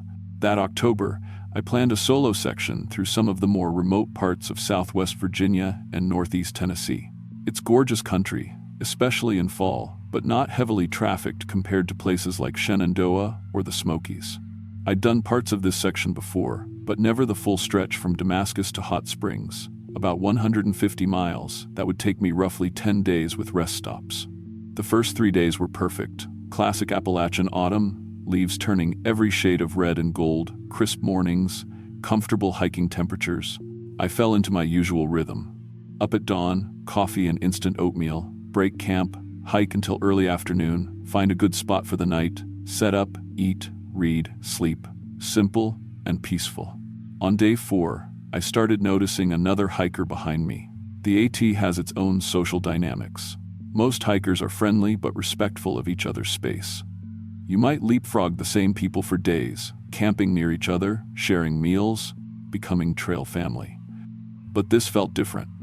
I'd catch glimpses of someone about a quarter-mile back whenever I stopped for water or to check my map. Same distance, same pace. When I'd take longer breaks, they'd stop too. When I picked up my pace, so did they.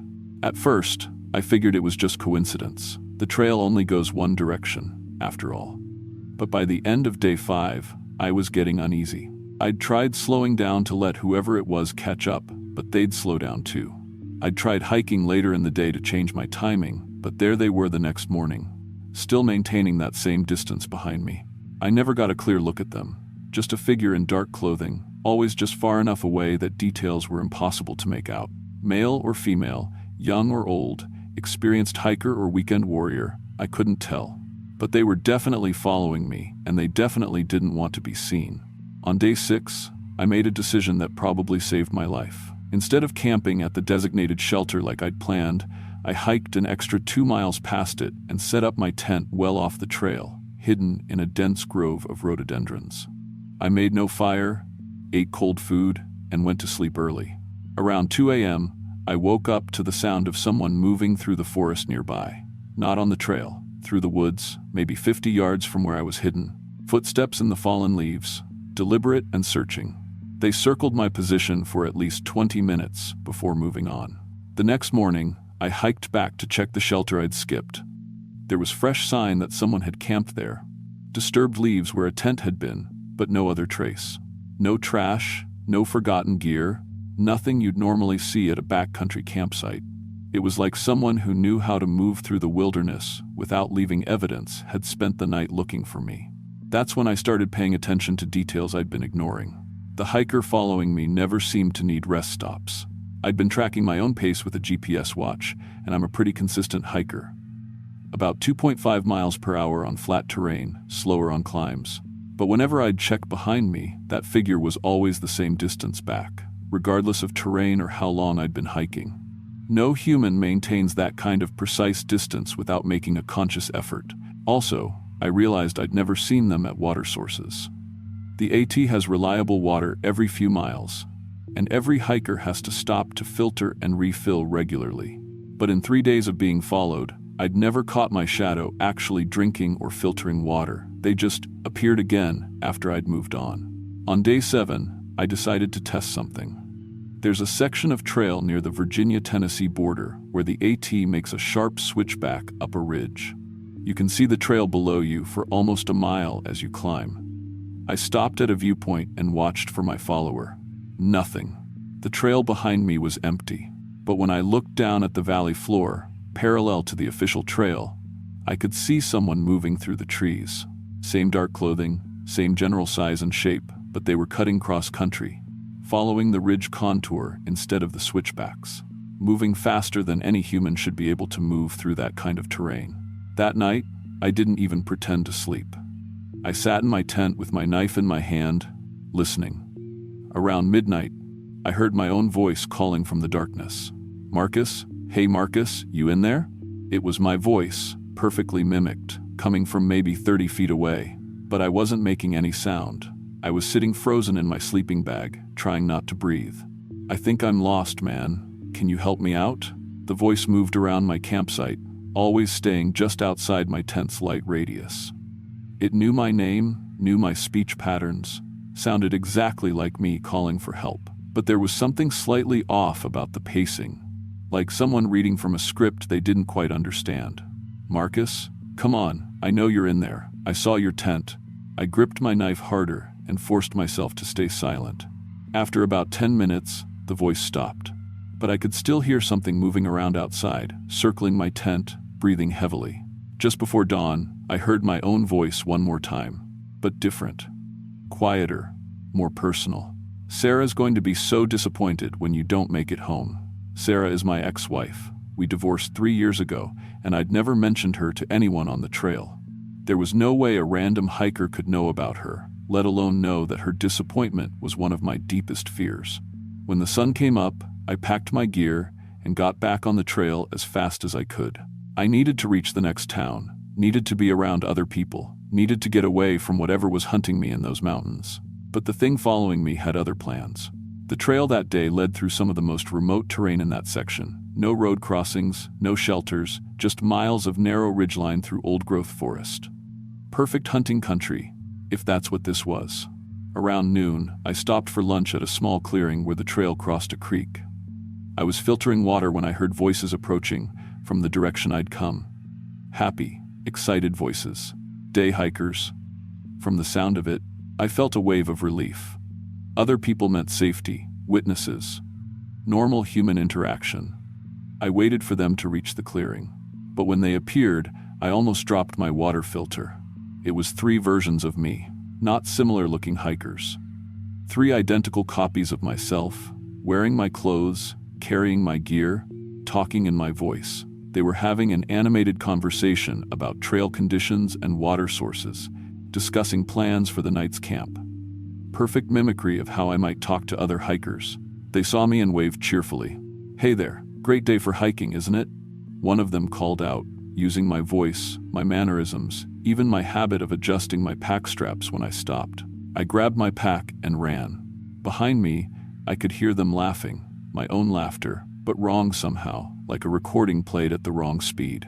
The sound followed me up the trail as I crashed through the forest as fast as my legs could carry me. I didn't stop running until I reached the next road crossing, about 5 miles ahead. There was a parking area there, and blessed normalcy, 2 cars with day hikers getting ready for short walks. Real people. People who looked nothing like me. People who seemed genuinely surprised to see a panicked hiker emerging from the woods. I caught a ride to the nearest town and never went back. But that's not the end of the story. 3 weeks after my experience, I got a call from a park ranger in Tennessee. Someone had given him my contact information after I'd reported the incident. They'd found something at one of the shelters along the section I'd been hiking. A hiker had discovered what appeared to be a campsite that had been deliberately arranged to look like someone was still living there. Tent set up, gear organized, sleeping bag laid out. But the gear was wrong, mismatched items from different decades, like someone had been collecting equipment from hikers for years and didn't understand how it was supposed to fit together. The creepy part was the journal they found in the tent. Pages and pages of handwritten notes, all in different handwriting, all describing the same experience I'd had. Being followed, hearing their own voices, seeing copies of themselves. The entries went back 15 years. The ranger asked if I'd be willing to look at some missing person reports from that area. Over the past decade and a half, 7 solo hikers had vanished without a trace from that same section of trail. All experienced hikers, all people who knew what they were doing. No bodies ever found, no gear recovered, no explanation. But here's the really disturbing part. 3 of those missing hikers had been spotted by other people months or even years after they'd disappeared. Always in that same section of trail, always alone, always behaving slightly wrong. When approached, they'd claim to be lost and ask for directions to places that didn't exist. The ranger thinks there's something in those mountains that studies people, learns them, copies them, and maybe keeps the originals for reasons we don't understand. I moved to Colorado 6 months later. Different mountains, different trails. But sometimes, when I'm hiking alone, I catch myself looking over my shoulder, listening for voices that sound too familiar. The Appalachian Trail is 2,190 miles of some of the most beautiful wilderness in America. But there are sections where you shouldn't hike alone. places where the mountains themselves seem to be watching, learning, waiting. I still have that journal entry I made the night I heard my own voice in the darkness. Every word is true, but sometimes I take it out and read it, and I notice the handwriting looks a little different than I remember. A little too careful, like someone copying my penmanship without quite understanding how I naturally hold a pen. I don't know if the person writing this is really me, or if I'm just another copy that made it out of the mountains. But Sarah never married me. We were engaged for 2 years, but she broke it off because she said I was becoming someone different, someone she didn't recognize. She was probably right.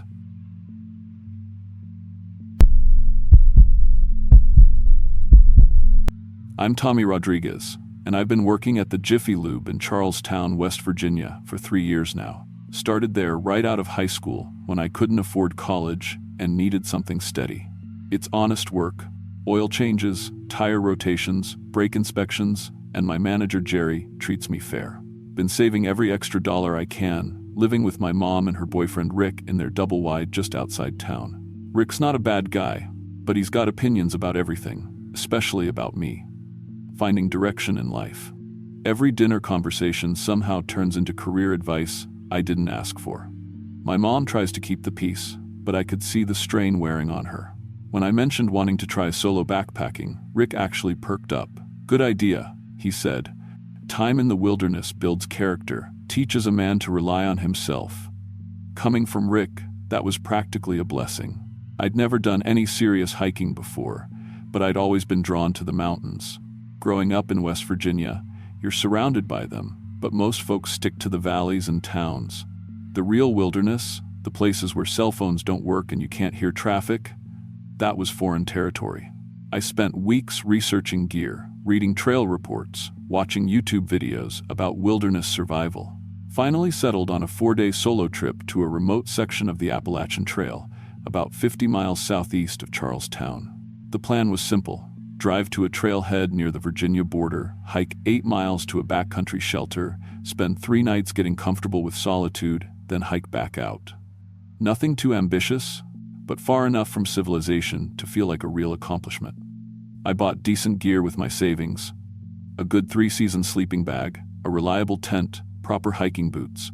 Rick was actually impressed when he saw me loading my Honda Civic. Maybe you're more serious about this than I thought, he admitted. The drive took nearly 2 hours on increasingly narrow roads. Started on Interstate 81, then state highways, then winding county routes that climbed higher into the mountains with each mile.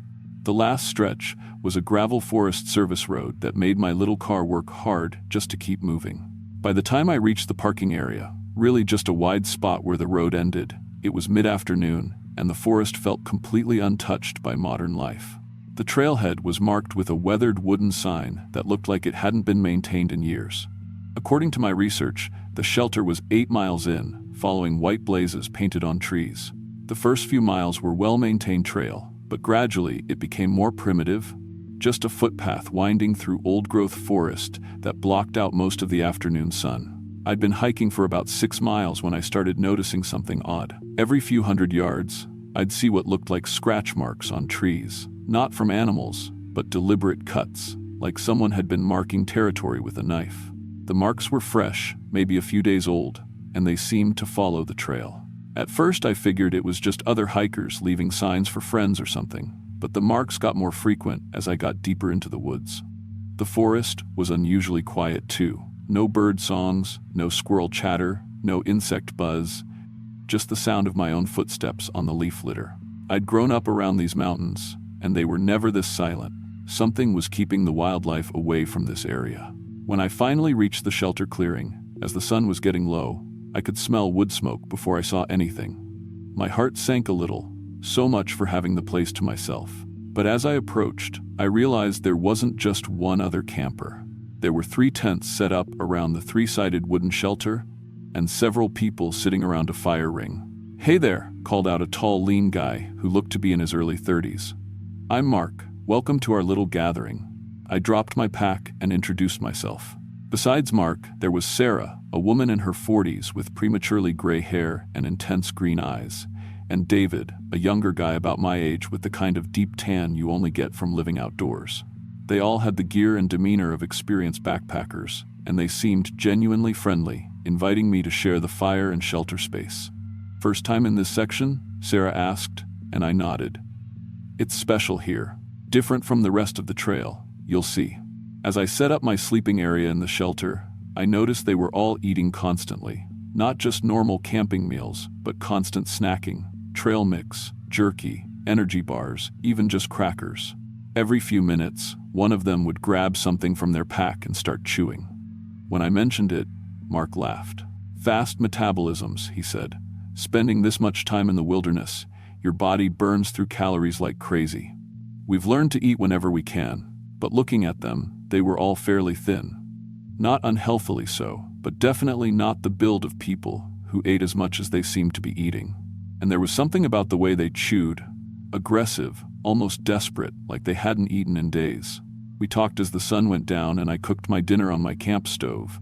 They'd all been hiking various sections of the Appalachian Trail for years. Knew all the best spots, all the hidden water sources. Mark had been coming to this particular shelter for over a decade. Sarah told stories about wildlife encounters and finding old homesteads deep in the woods.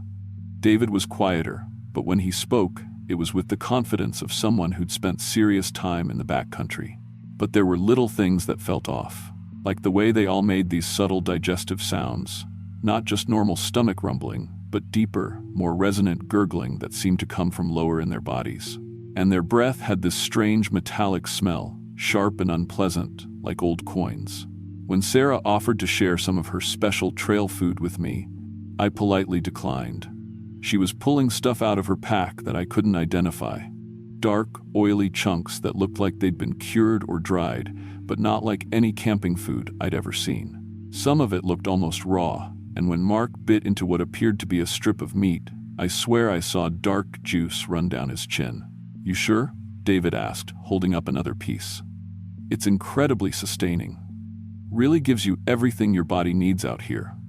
The way he said sustaining made my skin crawl for some reason. I stuck to my own food and tried to ignore how aggressively they were eating. Throughout the evening, every time I looked at any of them, they were chewing on something. Their jaws never seemed to stop moving, and the sounds they made while eating were uncomfortably wet and visceral. As we prepared for sleep, they all settled into the shelter while I decided to set up my tent outside. I told them I wanted to sleep under the stars, but honestly, something about sharing enclosed space with them made me uncomfortable. Through the thin walls of my tent, I could hear them still eating after full dark, the wet sounds of chewing, swallowing, tearing, more chewing. I must have dozed off eventually, because I woke up to the strangest sound I'd ever heard. It was still completely dark, probably the middle of the night, and coming from the shelter was this low, rhythmic noise. Not quite human voices, but not animal sounds either. Something in between, like people trying to communicate but with their mouths full of food. Then I heard what sounded like tearing, like fabric or leather being ripped apart, followed by enthusiastic chewing sounds. And underneath it all, that constant digestive churning from all three of them, like something was moving around inside their stomachs. I lay there frozen in my sleeping bag, not wanting to look, but the sounds continued for what felt like hours. Tearing, chewing, swallowing, more tearing. And those digestive noises were getting louder and more violent, like their stomachs were churning with whatever they'd consumed.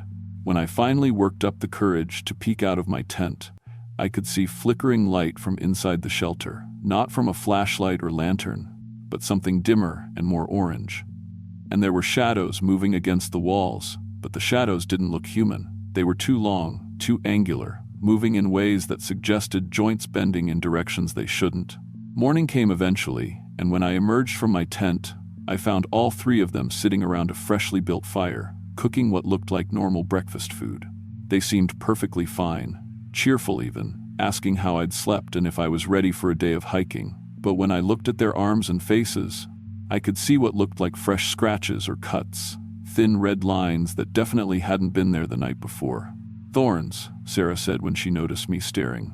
"Got tangled up in some blackberry bushes yesterday evening. They really tear you up if you're not careful. But we hadn't hiked through any blackberry bushes, and the cuts looked too uniform, too deliberate to be from thorns. They looked more like bite marks. Small ones, but definitely bite marks. Despite my growing uneasiness, I decided to stick around for the morning. Maybe I was just being paranoid. Maybe the weird sounds had been raccoons or some other nocturnal animals. These people clearly knew the area well, and I figured I could learn something from them before continuing my solo adventure. We broke camp together and started hiking deeper into the mountains on a trail that wasn't marked on any of my maps. Mark said it was an unofficial route that connected to some beautiful overlooks and swimming holes that most hikers never found. The trail was barely visible, more like an animal path, but they navigated it with confidence. As we hiked, I noticed they were constantly eating while walking, pulling food from various pockets in their packs, and not just normal trail snacks. Some of the things they were consuming looked questionable. At one point, I watched David bite into what I could have sworn was a live beetle. When I asked about it, he just smiled and said, "Protein is protein out here. You'd be surprised what's edible if you know what you're doing." But it wasn't just insects. I saw Sarah pull bark off trees and chew it, watched Mark eat handful after handful of random berries without checking if they were safe, saw David gnaw on what looked like old bones he found beside the trail. Their appetite seemed absolutely insatiable, and they weren't being cautious about what they consumed. And those digestive sounds were getting worse. Every few minutes, one of their stomachs would make loud, wet, churning noises that I could hear even over the sound of our footsteps. Sometimes it sounded like there was something large moving around inside them, pressing against their stomach walls from the inside. We stopped for lunch at a small clearing beside a creek. I pulled out a sandwich and some granola bars, but their lunch was unlike anything I'd ever seen camping. They each had cooler packs full of what looked like raw meat, bloody and still dripping.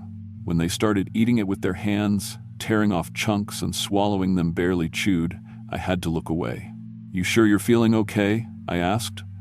"That doesn't look cooked." "Cooking destroys the nutrients," Mark said between bites. "This is how our ancestors ate, how we're supposed to eat. The closer you get to nature, the more natural your diet becomes." Red juice was running down all their chins and dripping onto their shirts, and I noticed their teeth looked different than they had the night before. Sharper, more pointed. When Sarah smiled at me, I could see that her canines were definitely longer than normal, almost like fangs. That's when David started talking about hunger. Not just normal hunger, but this deep, gnawing need that he said lived inside all of them. "You ever been really hungry, Tommy?" he asked, staring at me with eyes that seemed more yellow than brown. Not just, "I missed breakfast" hungry, but truly starving, where every cell in your body is screaming for food. I shook my head, suddenly very aware of how isolated we were.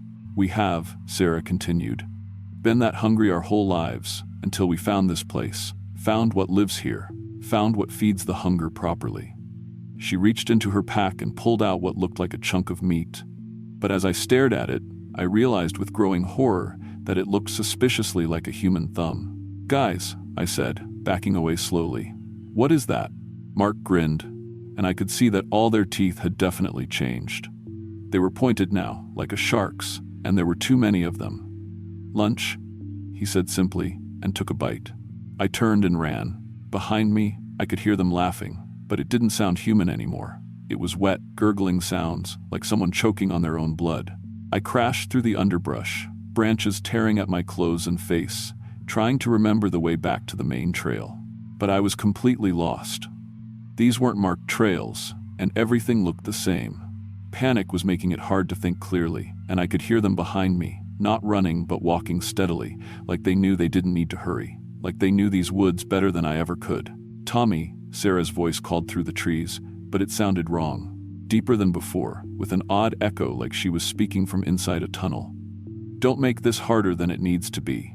We're so hungry, Tommy, so very hungry, and you smell so good." I found what might have been a game trail and followed it, hoping it would lead somewhere, anywhere but deeper into their territory. But after 30 minutes of frantic hiking, I realized I was just getting more lost. The sun was starting to set, and I had no idea where I was. That's when I heard the most terrifying sound of my life. It started as low moaning from multiple throats, like several people in severe pain, but it quickly escalated into something that no human vocal cords should be able to produce. It was coming from somewhere behind me, but it seemed to echo from all directions at once, like the entire forest was participating in the sound. I found a massive oak tree and climbed as high as I could, hoping to get a view of the area and maybe spot the main trail or figure out which direction to go. As I settled into a crook between two large branches, I heard footsteps approaching below. All three of them emerged from different directions, surrounding the base of my tree. But they weren't the same people anymore. Not really. Their posture was wrong, hunched over like they were carrying something heavy inside their bodies. Their stomachs were visibly distended, bulging out like they were pregnant, and I could see things moving under their shirts. Large things, with what looked like tentacles or fingers pressing against the fabric from inside. And their faces? Their faces were the worst part. Their jaws had somehow unhinged, hanging open at impossible angles, revealing not just rows of needle-sharp teeth, but throats that went back much further than any human anatomy should allow. Their eyes had turned completely black, and when they looked up at me in the tree, their heads tilted at unnatural angles. "Found you," Mark said, but his voice was coming from his stomach, not his mouth. "We can smell your fear, Tommy. Fear makes the meat so much sweeter." That's when I saw what was really inside them. The things pushed against their distended bellies. And for a moment, I could see the outlines of creatures with multiple arms or tentacles, things that were clearly not human. They weren't just eating constantly because they were hungry. They were feeding something that was living inside them, something that had taken over their bodies and was using them as hunting vessels. The creatures inside them shifted and writhed, and all three of their mouths opened even wider. Thick, rope-like tentacles emerged from their throats, covered in what looked like digestive fluid. The tentacles tasted the air, searching for me, and I realized with absolute terror that these things could sense exactly where I was. Sarah started climbing first, her movements too fluid, too fast, like her joints were bending in directions they shouldn't. The tentacle from her mouth was getting longer, reaching up toward the branches where I was hiding. Behind her, Mark and David began their own ascent, their tentacles weaving through the air like snakes. In desperation, I pulled out my camp stove and fuel canister.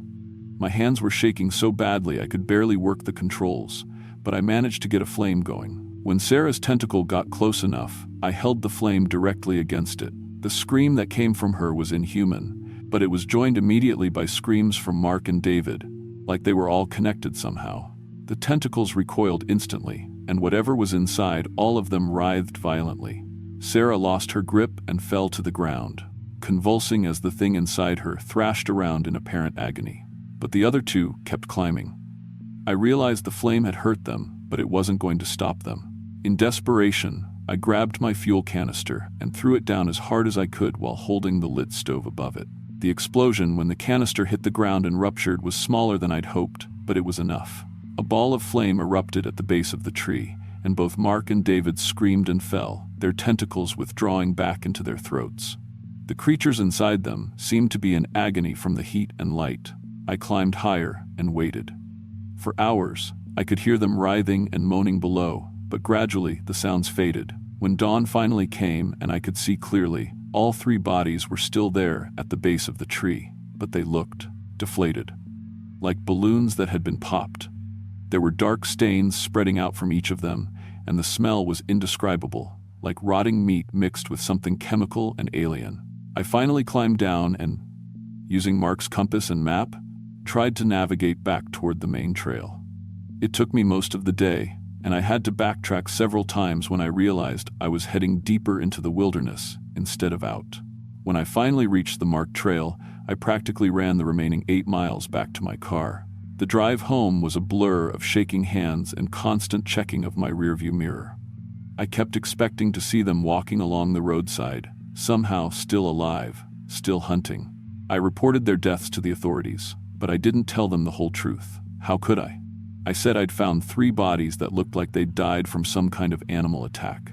The rangers who investigated found the remains, but according to the report I later read, they were in such an advanced state of decomposition that cause of death couldn't be determined. The medical examiner noted evidence of severe parasitic infestation, but couldn't identify the specific organisms involved. What really bothers me is what I learned afterward. I started researching missing persons reports from that area. Going back years, there's a pattern. Solo hikers who entered that section of trail and never came out.